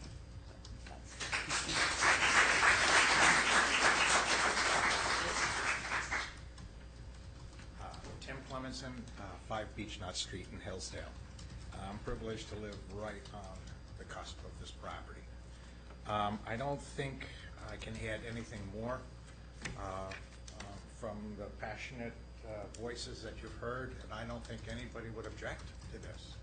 My question, and by the way, to your message regarding tax from the internet, and of course that has to be true then, the tax basis and the cost for education in Hillsdale and Bergen County and surrounding areas, they've interpolated numbers. So the high end is 2x and the low end is 1x, whatever. But taking the low end and knowing what I pay in taxes in a relatively new house in that area, the cost benefit, there is none. I mean, as a businessman, I'm sorry, as a businessman, the rate of return is 9% without variable costs. So I would suggest that's not a great investment. However, I think the investment here is for the people that you're talking to and the people that are talking to you. And I can't add any more, and I'm glad that you got that text, because I talked to that young woman with the children, and I was going to relay her passion, but you can't do better than what she just said. What I do have to say is a little bit more practical. I have a question for everybody here, and that is, given the fact that everybody loves this property and the image of what it portrays and the comfort that you get when you drive by and you see it. Sir, I'm sorry. So before the people at home start screaming at me tonight. People at home? Yeah, we're on television. When you turn around, they can't hear you. They can't hear you. I'm sorry. They I'm call sorry. me at 11 o'clock at night. Okay, I'm sorry. What my question is what is the process that we are going to be looking at? I mean, I can't understand why, given such wonderful, not even sellers, I'm calling them benefactors to a certain degree. What process are we going to be looking at with the council and the rest of the government forces here? And what kind of communications are going to be given to us so that we can know what the process is? And while this isn't a planning board meeting, I'm fearful that this opportunity is going to get away from us for whatever reason. I don't know if I've made that clear. I understand what you're saying. The process is there is an application before the planning board, and that will proceed unless the applicant pulls the application. Planning board can't stop listening to it because there's certain laws they have to adhere to. As far as the council is concerned, the council is going to have to decide what they want to do with the property in total or part, I don't know, but they have to vote on it. If the council votes to move forward, then an application has to be made to Bergen County Open Space, and then if they approve it, then we can move forward to acquire the property. But the first step would be the council taking a vote as to their intentions as to the property. The council has to agree on the property to take the property. Like Mr. Kelly had a question that I don't think been answered completely to him because he asked it again. What could be done with the property other than leaving it fallow? And it's my belief, and the attorney said last time, when you acquire space under the Open Space Act, you can't, what I think Councilman Kelly is looking for is, can we put a ball field there? And the law says you can't. You can put a passive park probably there, but you can't build anything on it when you take it under these conditions. But that's something the attorneys will have to advise us on. That would be how the council will reach a decision. Not to be flippant, sir, but I mean, the Liberty Bell is something that we walk by and look at, but you can't go and ring it. What I'm saying is sometimes the property there, in and of itself, is an image of the beauty that is this little community. I'm just relating. You asked me what the process is. I'm trying to tell you. I don't know how the council will react. I'm sure there's going to be questions to it, the financial responsibility. Oh, I'm sure. How would we be notified, though, and how can we participate in this process? Our agendas are public information. It's on the website, as long as we don't have building collapse. What would this be called, the specific? It's been called Tandy Allen Woods. I don't see it being changed. I'm sure we'll have further discussions as soon as we can get everyone. What I'm anticipating will happen is everybody on council, if they have questions, will present them. If the attorney can give us an answer, or the engineer, or whoever their questions are addressed to, then we will have a discussion, and then a decision will be made by them, how they want to proceed. Can I add something for a second? Sure. I'm sorry. I want the public to understand something. We have been discussing this property since the summer. I was asked to bring this property to council to see what they wanted to do with it. We had a public meeting about the property. I explained the process about the application process, who would raise the money, and the council at that public meeting was supportive of moving forward. I relayed that back to the people who were Steve Bucksbaum and the resident group. After that, it came time to fill out an application. The town had to be the signatory on the application because the county really doesn't like to give money to anybody else but the town itself. And I needed a follow-up okay to make sure that that was the case. We discussed that, and I've relayed this to Steve and to your group. I'm sensing that not everybody in your group understands it, and that's why I'm explaining it. We had a closed session discussion. In that closed session discussion, and it was in closed session because I was not at liberty to discuss the price or the negotiations. In that closed session, the majority of council was not in agreement, was not supportive.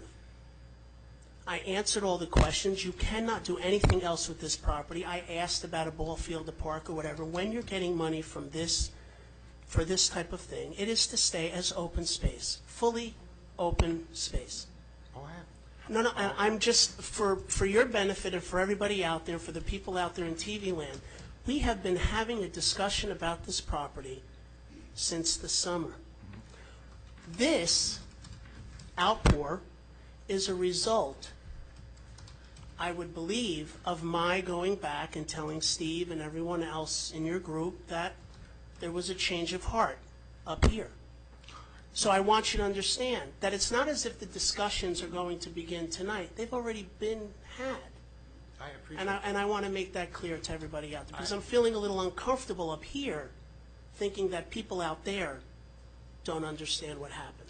My only, I can plead ignorance by not keeping my eyeballs on the council meetings agendas, but having been before the planning board and having gone through a zoning issue and a building process, I have to notify neighbors, I have to post signs, understand that this is a council meeting, not a planning board meeting. I appreciate that. But I received one notification as a property owner adjacent almost a year ago, and subsequent to that, nothing. Right, and that would be because the way that this has been going is it hasn't been run by, it's not town run. It's a piece of property that's there. The property owners are looking to sell it. They're looking to look at all their options.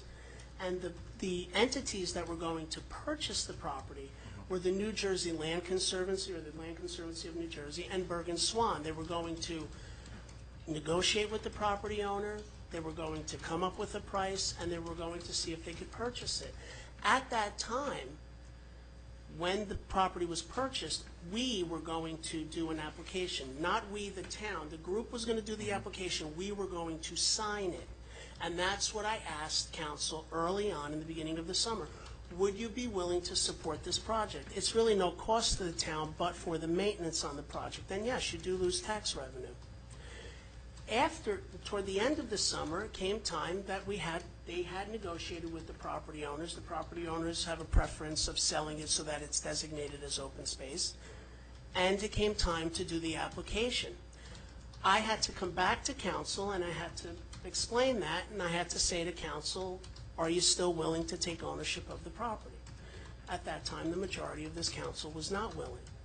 For whatever the reasons were, it was a closed session meeting. I don't know how much more I could disclose of that. And so I went back and I relayed the message again. I've been the liaison on this project. I'm for it being open space, but I want you to understand that this process has been going on.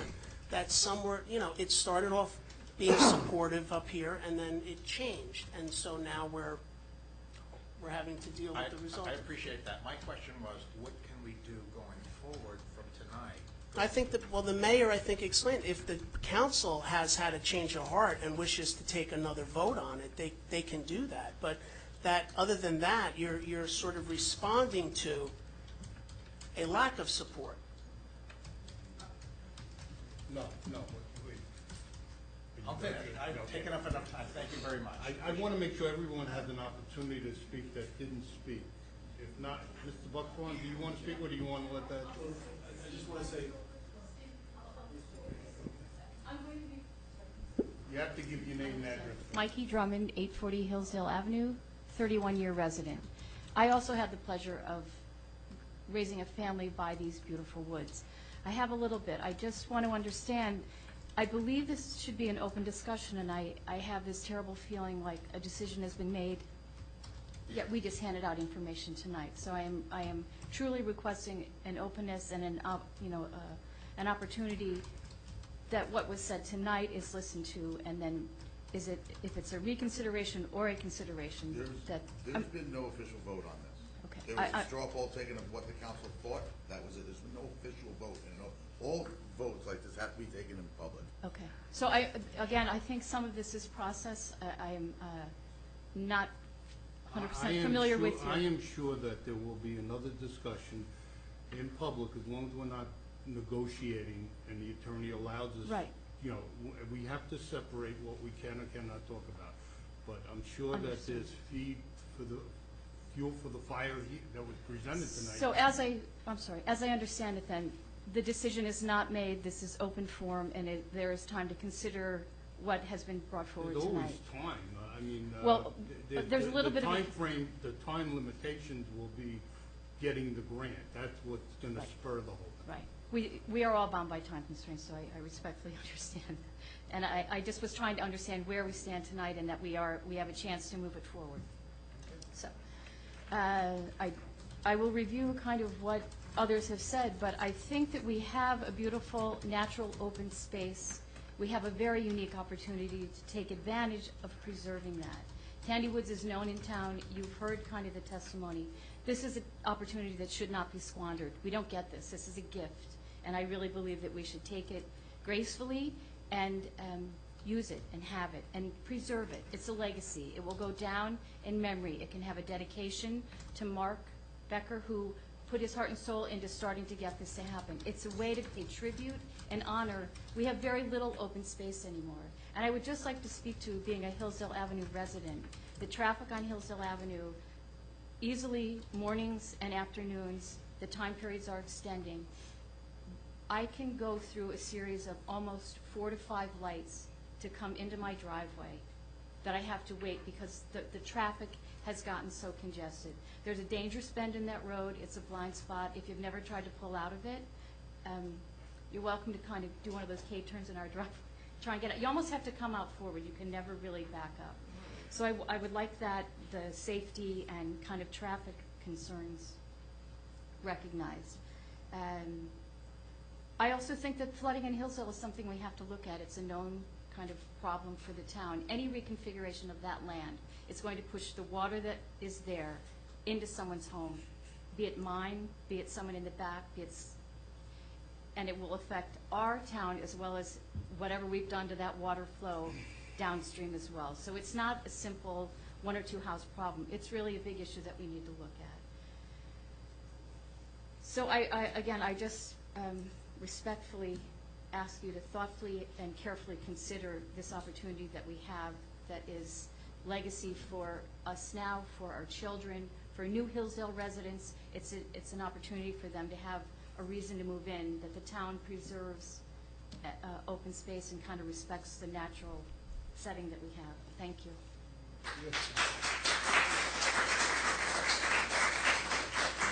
I want to see if we'll take people out and spoke. Hi, my name is Sachiko Goodyear. I live at 164 Saddlewood Drive. My backyard is the Pascack Brook and the woods surrounding it. And when I heard about what might become of the Tandy Woods in terms of possibly being developed, I just panicked because I couldn't imagine someone putting a house in my backyard. And why would you want to fill in a wetland area? No, that's not possible. Okay, so I'm just kind of curious what would sway your decision towards preserving this open space, if that's possible for you to communicate that to us, what might help you decide to support it as opposed to oppose it, unless I'm confused about what this process is about. Well, I think what the council's going to have to decide is the impact on taxes, the impact on maintenance. It is 9 out of 13 acres is preserved in perpetuity because of wetlands. I do know I've heard from residents on Pascack Road that have a problem with the town taking it over. Truthfully, their fear is on maintaining it and their experiences in past instances. But all of these things will have to be discussed and taken into consideration, and then the council is going to have to decide. As Councilman, as Frank said, this was discussed. All of these issues, the issues that I just mentioned, were proposed and looked at, and no one was willing to move any further. Vote wasn't taken, though. I want to assure the public we're not allowed to take votes and did not take any votes in closed session. And I don't even think we took a straw poll in closed session. What we more or less did is that when we came out of closed session, did anyone want to move? And no one answered. And then Councilman Casella motioned, but I don't remember the exact instance. I'm sure it's someplace in the minutes.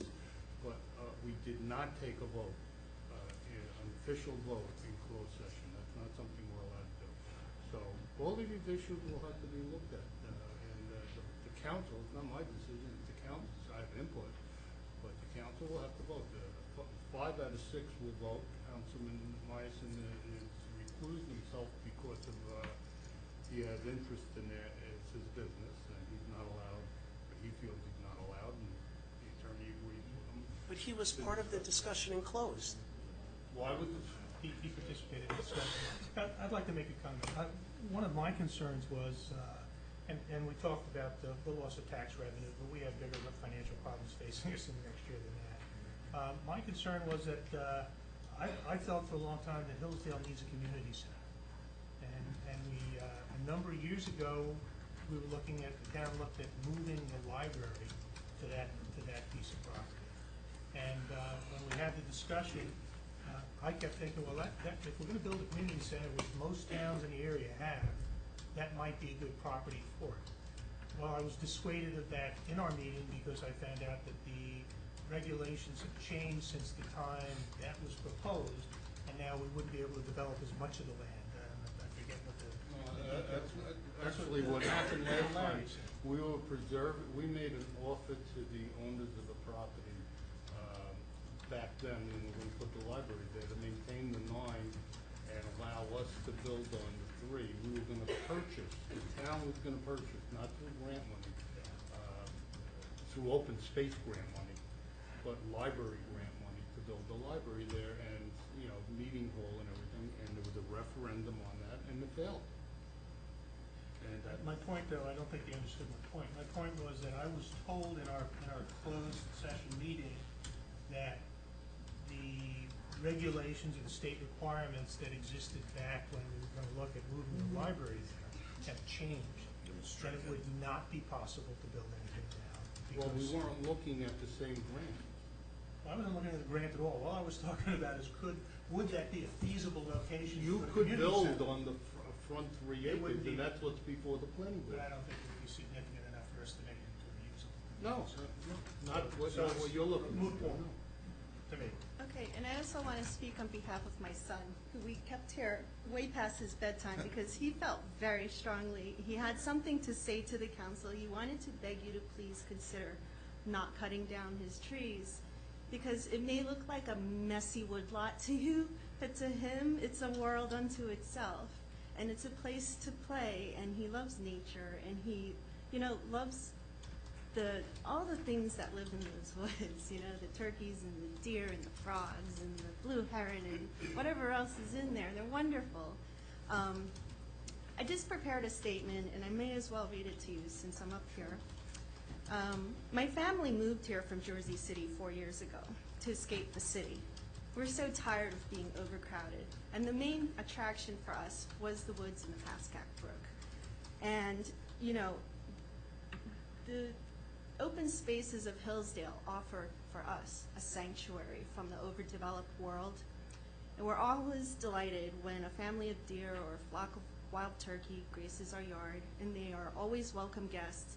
And all our friends who visit us from out of town consider us lucky to live here because of it. But their habitat is shrinking, and we wonder where they're going to go when the woods are gone. They have as much of a right to live here as we do, even though they don't pay taxes. I understand that Hillsdale must bring in money to pay bills, but please don't underestimate the inherent value of green space. Green space raises the value of the surrounding real estate. You have to consider places like New York City that has green space. Everywhere they have green space, like Central Park and Battery Park City and the Chelsea's High Line, that real estate value goes up, and it's what attracts people to buy property at a premium price, which is what we ended up doing with our house because of the woods in our yard. The Tandy Woods are priceless, and they're irreplaceable. Its worth as a green space alone is greater than any money that can be gained from allowing its destruction by development. And also consider, even if it's just green space and there's no park built, well, you save money on building and maintaining the park. So please protect the Tandy Woods. The woods and the waterways of Hillsdale make it a great place to live. Thank you for listening.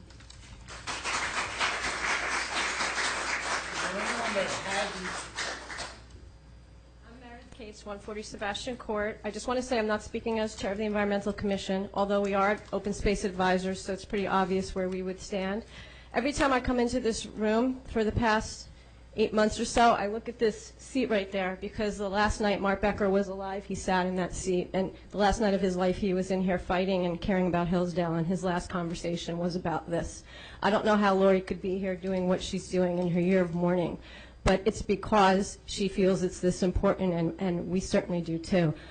I was astounded that there's been no tribute to Mark. I understand that maybe you didn't know him well, but he was renowned, and his name was barely mentioned, and there's a lot of us in grief over his loss and the brilliance that he brought and the education that he brought to us. He was a volunteer in the town, and we have a lot of heroes. We have firemen that are heroes. Mark Becker was a hero. And to me, it's appalling we haven't recognized him and his contribution to the town. I know it's not intentional, but I know it's what's happened. These woods need to be preserved if at all possible, and if the Tandys are open to it, they should be dedicated to Mark. That's what needs to be done. There's no doubt in my mind. You've been extremely open-minded. I have found it just a pleasure to work with all of you, and I mean this sincerely. I didn't know most of you before I started on the EC. I found that you're fair. I find that you listen.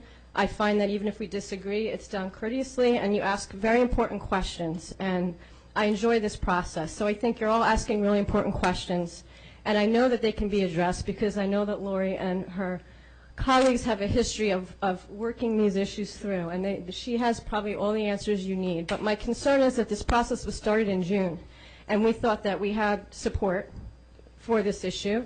We only found out, kind of in a closed way that that wasn't the case. And now there's a deadline, and it's an October deadline, I believe. So I am worried, as that resident was, that this is going to fall through the cracks. This has been a night about solutions, and I've been very impressed with what I've heard. This is going to be hard, but if we want to do it, there's a way to do it. And I do believe there's a way to do this and address all of your concerns, because they are very valid. And I just want to thank you again for your openness to all of us. Thank you.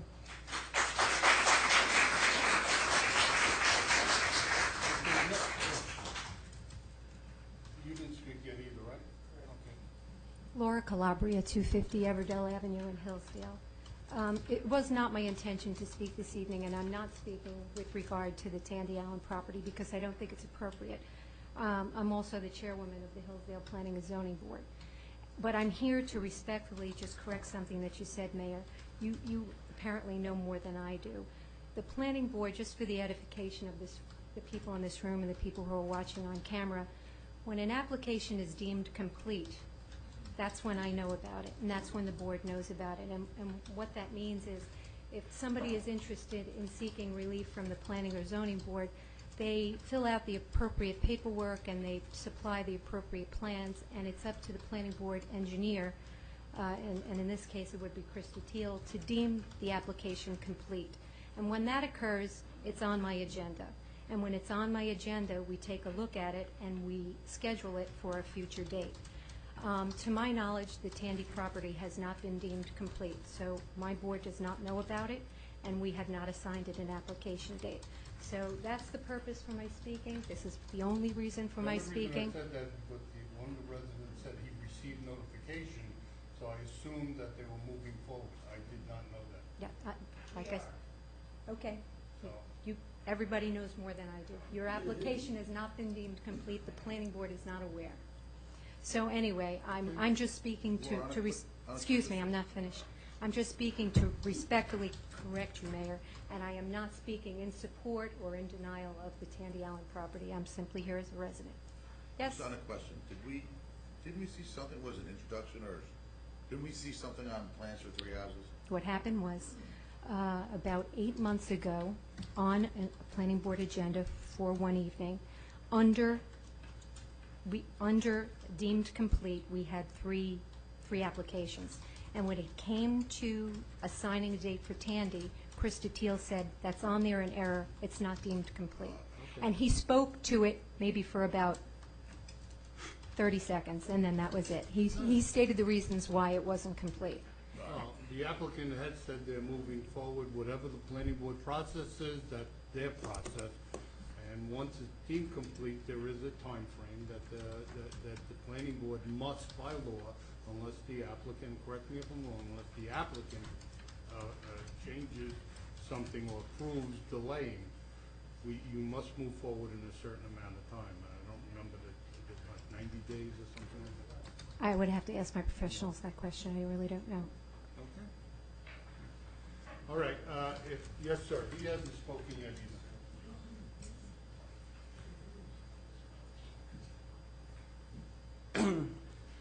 My name is Howard Rosenbaum, 817 Hillsdale Avenue. I live across the street from the Tandy Woods property, and I was actively involved at the time, approximately 13 years ago, when there was consideration for a senior center and a library move. And I thank the mayor and the council for listening to us tonight, and I encourage you to take the opportunity that wasn't truly provided at that time and is now being provided to the council.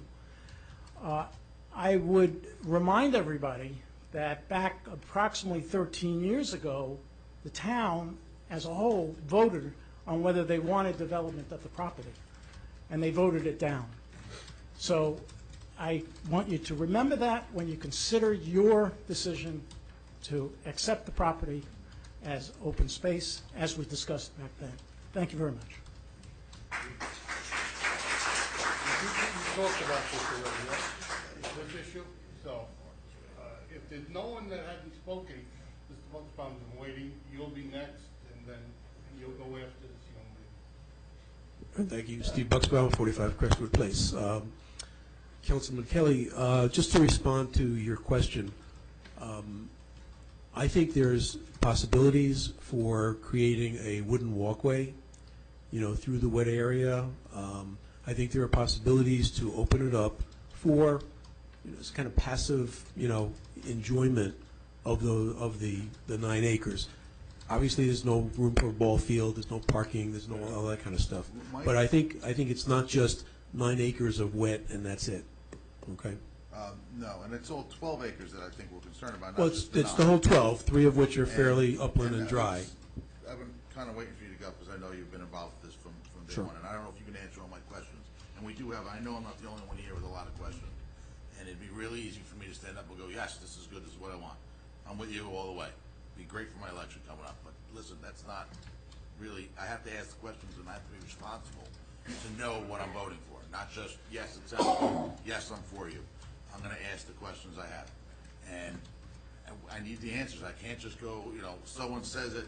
I need the governing bodies, because we have to do our due diligence.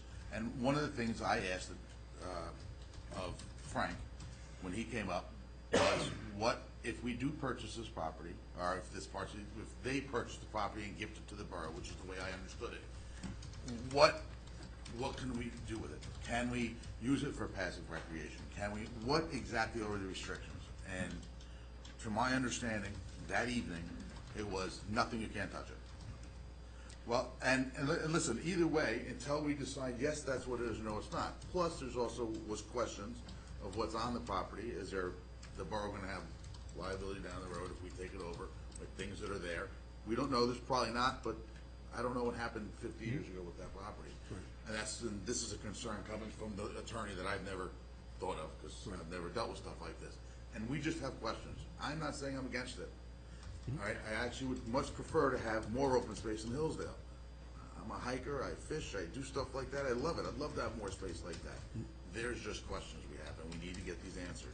Of course. And whoever has these answers, that's who we have to sit down and discuss it with. I think that's the that's important part, is for us to make sure we know what's going on from top to bottom, so we can make our decision for the entire borough, not just one section of the borough, for everybody, including our budget, which is probably the hardest thing we have to deal with up here. I understand. Lori may be, a better person to address some of these questions, and maybe this is not the forum to really air all the questions and get the answers. I know it's getting late and Good shot. people are shuffling around. So, Get her up if you're done. yeah, Lori, could you? Thank you.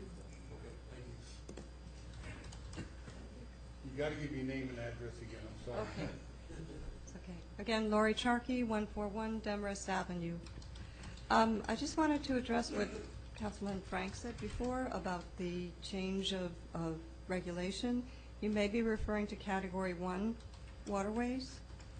I'm not sure what I'm referring to. I Okay. was just Well, telling you what I the saw. Tandy Brook goes into Pascack, and so it is a Category 1, and it gets buffered with a 300-foot buffer because it's in an undeveloped area. So that will limit what can go on the upland. And is that something that changed from the time the library was going to go there? Right around that time was when those regulations went into effect. I think it was around 2002, right? So it basically makes it not feasible to put what we would need for a community center there. I Just don't that believe there's so. not much land in town to develop, unfortunately, and you look at what's available. Well, I think historically, maybe that property was once all wetland. Kind of looking at it, I wonder, and maybe it could be kind of nudged back in that direction, and it would provide better habitat, better flood storage, better water cleansing properties. Well, I've been told that since we initially spoke about this, and I just realized 13 years ago I've been doing this so long, but from what I was told when we discussed this last time, or it might have been a planning board, I'm not sure, but what was the wetland delineations and the setbacks and so on and so forth back 13 years ago are much different today. They're bigger, there's less land. That, at one time, Tandy Allen was, when we were discussing it last time, they were talking about putting in something like 15 or 16 townhouses. So obviously, it was a lot more than 3 acres back then based on the wetland delineation.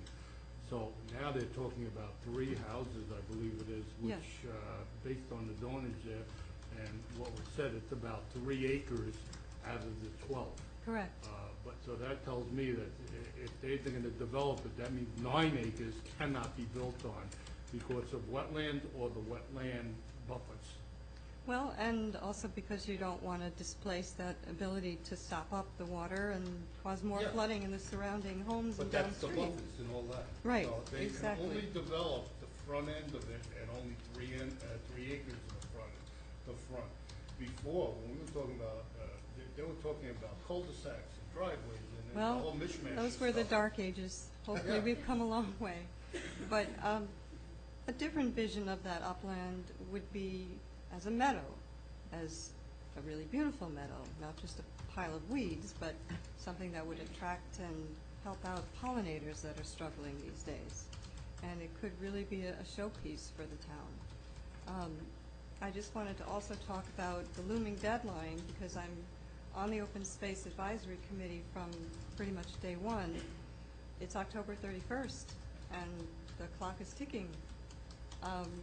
Would you consider allowing some of us to start completing an application that you could then pull in view of the problem with timing? Wow. One of the questions that came came up the last time. That was a big deciding factor that Councilman Kelly just mentioned, and unfortunately, the attorney's not here, but he presented concerns. You have to about- do a phase 1 investigation and Yeah, possibly I a think that's what phase he's talking 2. about. What would be the feeling of the Open Space Committee at the county, if that's where this money's coming from, if we were to decide to preserve and take over the 9 acres so that we're sure nothing goes on there and allow the front end or the 3 houses to be built? Is that feasible? I'm not suggesting it, Well- I'm just wondering as an alternative. If the council says no, the property's preserved anyway, but we have no control over it.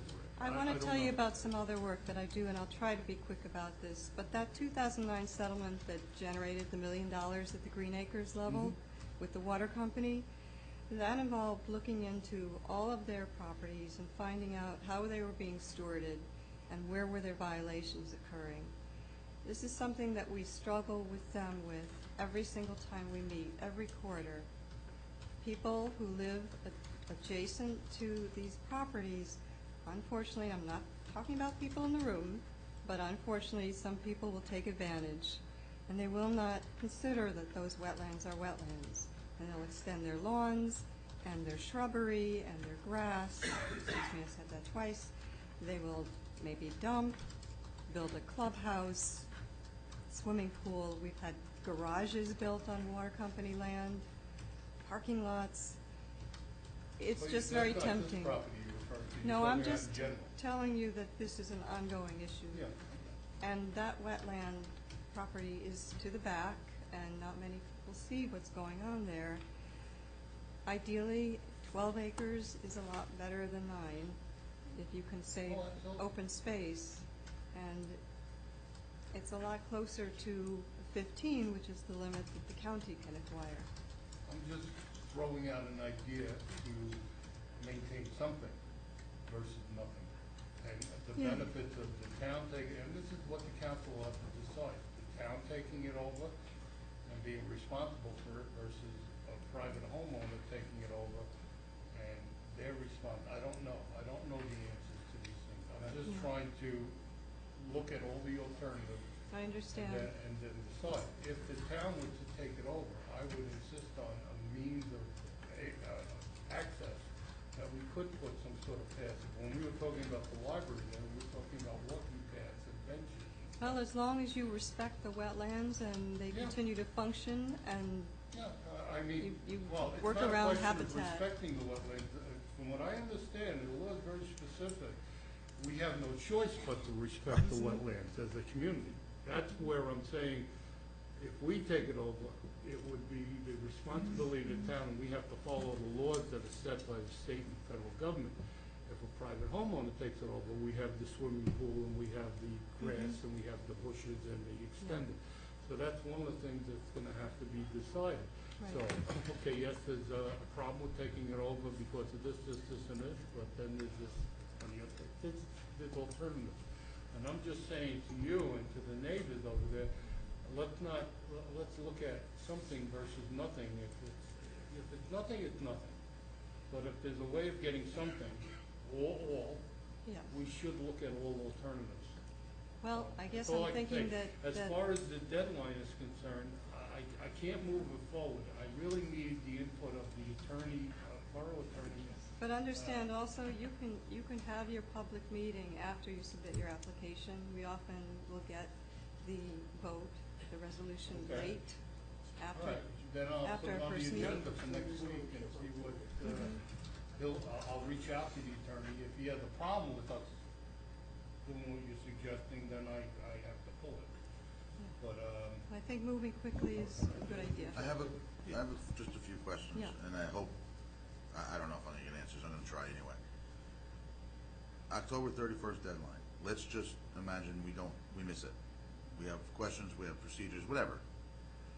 Is this an application that can be resubmitted next year, or does this disappear on the 31st?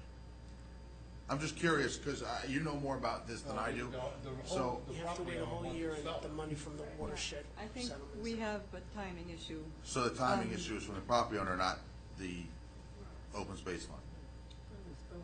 Lori, isn't it also open space? If you don't, you would have to wait a year, and then the water from the money from the water company settlement may be used for other purposes. That's true. And so the that's- money that you would be applying for to buy this piece of property would be gone. Yes? Yep, that is another All right. very hard, fast I'm deadline. going to do something that I hate to do, and I'm going to kill myself later for doing it, but I think we might actually need to have a special meeting just this issue, so we can have questions and get, God, I don't want another meeting, but I don't think we have a choice. At this time, You got a if- meeting next week, you can decide. we have a pretty big Yeah, agenda it's a next meeting week. any sooner than No, not next week, but I can also get you a private consultation with people at the Open the Space problem is, Division. it's not just me, I think, that has the questions, and we only can have 3 members present without having an actual meeting, because of the laws that govern how we work. So, Sunshine, yep. I'm gonna put I just on have the- questions I'm that put are gonna on have the to be answered agenda before for this is next done. week. Well, I would also encourage you to call Terrence, who's done a lot of... I'm sorry, what? To call Terrence Nolan of the Open Space Institute. He's very well known in this trade, and he can come up with some very creative solutions, and he has great connections with the county. Okay. How long I is have it- one question. How long and how involved is it to get the application completed? Well, his firm has offered to do it, Open Space Institute, and so has Marlene Casey, who's a grant writer. And how long will it take you to prepare it? I'd say we'd need a good week in lockdown mode. It Go might, that road. it might be, you know. We do have the old application, Yeah. electronic. You might want to do that in preparation and anticipation, Mhm. because you don't want to have us come back and say yes, and then run out of time. Thank you. I have just one question. If we accepted this and the deal went through, when they're talking about maintaining the properties, does it just go back to its natural site, or is there any actual maintenance the borough has to do on the property? Does it just return to woods? What? Well, it depends on what you want there, but for now, I think the front of it has been mowed, but Yeah, because I think the concern is some of the council. Yeah, just, I can't, I need a mic. when you're done, if you can't answer his question, then I'll bring her up. I'll get to you. If that's My the question only is, because you I have- think the council, when we talked about it, the big issue was who maintains it, and a lot of neighbors on Pascack Road are against us maintaining things because we don't have a great track record with maintaining properties that we acquire. That's the truth. So does this site just go back to natural woods? So whoever can answer that can, No, I'll call would you. help. well, I would solicit help from people in this audience, and maybe what we can do is create a friends group, and we can help with Well, this the problem. town has an obligation to make, the problem that we've had in the past is dumping. What was done is, telephone poles were put up to stop trucks from going back there. Somehow they still get back there. And a couple of residents on Pascack Road said in the past, as Councilman DeGuy said, our track record is a little, leaves a lot to be desired. So they were against us acquiring the property, they'd rather a private person. So these are the type of things that have to be weighed. Well, with the water But- company, I can tell you that fencing does work, but you want to make it as inobtrusive as possible. We would be responsible for the sidewalk, and maintaining the sidewalk, we'd have to shovel it tonight. We had, well, we didn't discuss, but we'll have a resolution next week awarding a contract for an outside vendor, because we don't have the people to shovel sidewalks. So there's another sidewalk that would have to be entered into to get shoveled, and, you know, the maintenance if it breaks or whatever. But Jason, did your question answered, or do you want me to bring this? Okay. I just want to mention one thing, that there may be a way of setting up some sort of a fund to help with the maintenance costs. Okay. That's something Terrence has done before. Okay. Lori, before you leave the podium, it was my understanding that if we accepted this property after Bergen Swan and the Land Conservancy purchased it, that we would have to accept it, conditioned that it would be designated as open space forever. Meaning, you could walk through it, but other than that, you really can't do anything else. There would be a passive park for nature observation. Am I correct in that? Yeah. Am I correct in that? You are, Thank well, you. there would be an easement that would govern it. Okay. See, That's the definition. I kind of need to see the definition of what that is so I can get a better understanding of what exactly we're looking at. Would you like me to send it to you? Yeah. Typical easement? Before you leave, I'll give you all my information. Okay. Put it this way, Beechwood Park, where your committee, Frank, where your committee put the walking path in, the raised path at Beechwood Park, that property was acquired years ago, but in the same manner. And what was done there is what we're allowed to do. You're restricted by the Wetlands Act, and you're restricted. You're not going to put a building up there. You're not going to clear the property. You can't do that. You might put an But information if you kiosk. wanted to clean the property up and put a walking path in or put a bench in there, they're not going to be opposed to that. But you can't turn it into an amphitheater or something like that. If you're done, I'm going to bring you up. I have one, Mayor, I have one question for Lori. Where's that Lori, coming from? the voice from beyond. Sorry. Is there going to be a requirement for a public hearing? You would have to have something in your Because town. we'll have a time yes. frame there with the 15 days and everything as well. Before you do the application or That after? can be after. It has been after can in be? the case of many other applicants. Okay.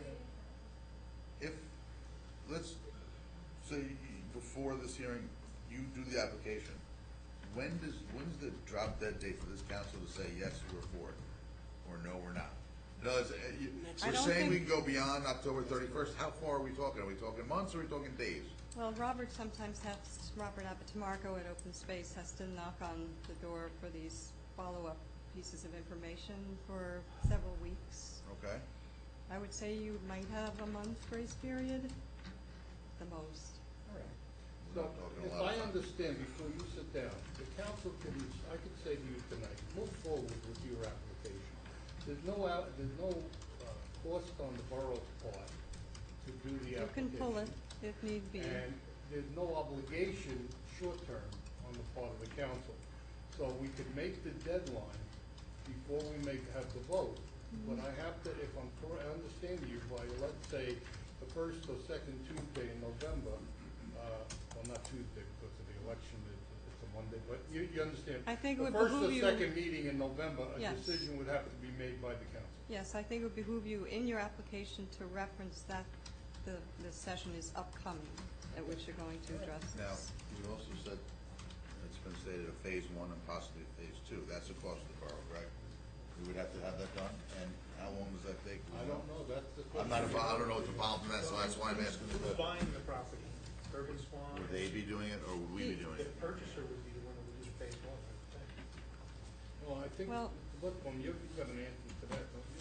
Isn't it your group investigator who's actually buying it? No, actually, Lori is sort of the ringmaster Okay. for all this.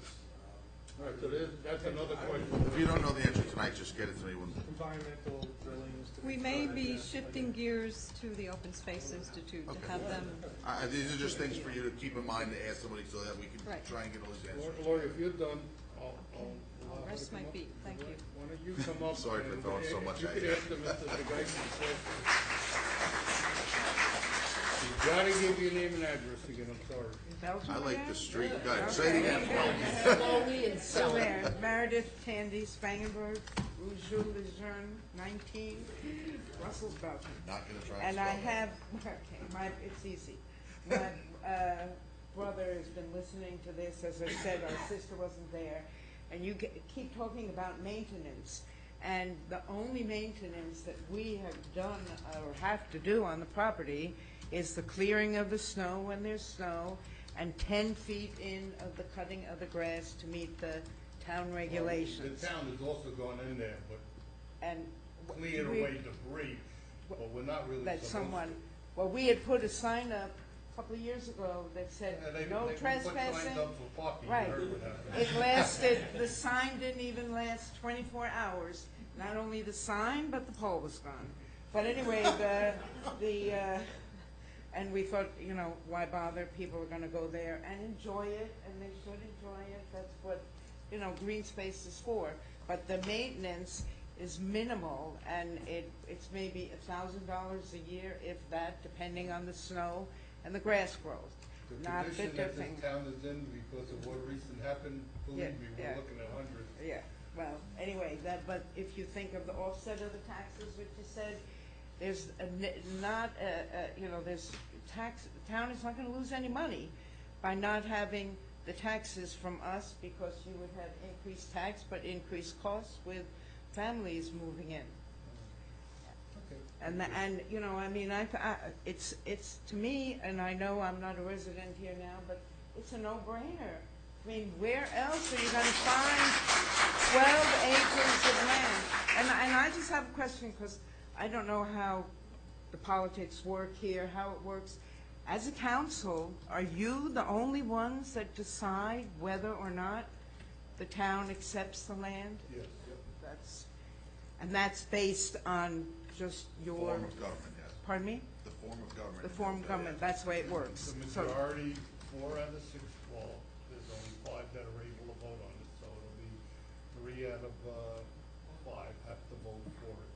And so when does something go beyond council to a public hearing? A public vote, like it would get on a ballot? It doesn't unless the town chooses to, and by law, you cannot put a binding referendum on the ballot. The library instance that took place, that was not a binding referendum. Oh, okay. Okay. My brother's just messaging, so it doesn't matter what the people want.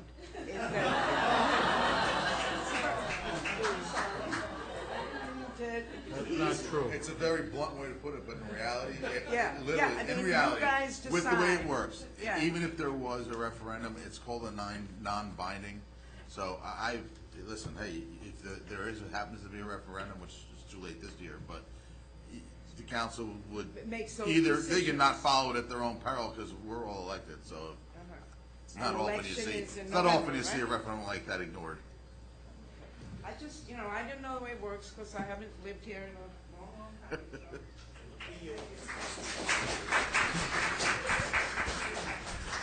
Kevin O'Brien, 61 Parkview Drive. I wanted to thank the mayor and the council president for realizing the short time frame that they have. If I understand correctly, October 31st, Mr. Pasella, is when the application has to be in. It has to be in by then. Considering the fact that, if I understood from Ms. Sharkey, that it's a 1-week focused effort to get that done, at the next council meeting being next week, or is the approval already in place for them to put forth the application in? Nothing's in place. I've asked to have it put on the agenda for next Tuesday. In consideration and trying to help expedite the process, and I realize all the tight timeframes that we all have, could it be possible, with respect to questions that you referenced, Councilman Kelly, to perhaps collect the questions collectively, funnel them to Mr. Pasella, who's been leading the team? No, I want it done at a public meeting. Let them ask the questions. I don't want anyone thinking that we're doing anything behind closed doors. People like yourself that I take follow exception to everything that. we do. I take exception to that, Mayor. What I'm trying to do is I take exception. The point is, it is on the Are you agenda done? for Excuse next me, I week. haven't finished my comment. If you'd like me to finish. If the questions could go to Mr. Pasella, it's not a discussion, you're merely asking questions. Those questions then could be funneled to perhaps the Open Space Committee in town and to Ms. Sharkey, who could gather that information in advance. We only have 7 days. And have your questions prepared, so at least we can answer those questions that you may have in your mind now, and help expedite the process and move it along faster rather than slower, rather than asking questions which the public may not be able to have answers for. At least we'll have a week to prepare for those particular questions. That was my point. Thank you. Thank you for your suggestion. Anyone else, whether he spoke or didn't speak about any topic, it does not have to be candy. I hope we don't go back to Demarest Park. Any topic. Okay, seeing no hands, I want to thank the public for their input. I'm going to close the meeting to the public, and we're going to move on with the meeting. I am asking that this be put on the agenda for next Tuesday night. At this time, I'll look for council commentaries. We just gotta, Either we break and go to bed. That's a great idea. I like the way you say lose. I've heard about that. Okay, let's take a, does the council want to take a 5-minute break, or 2-minute break. We're gonna take a 2-minute break, and then we'll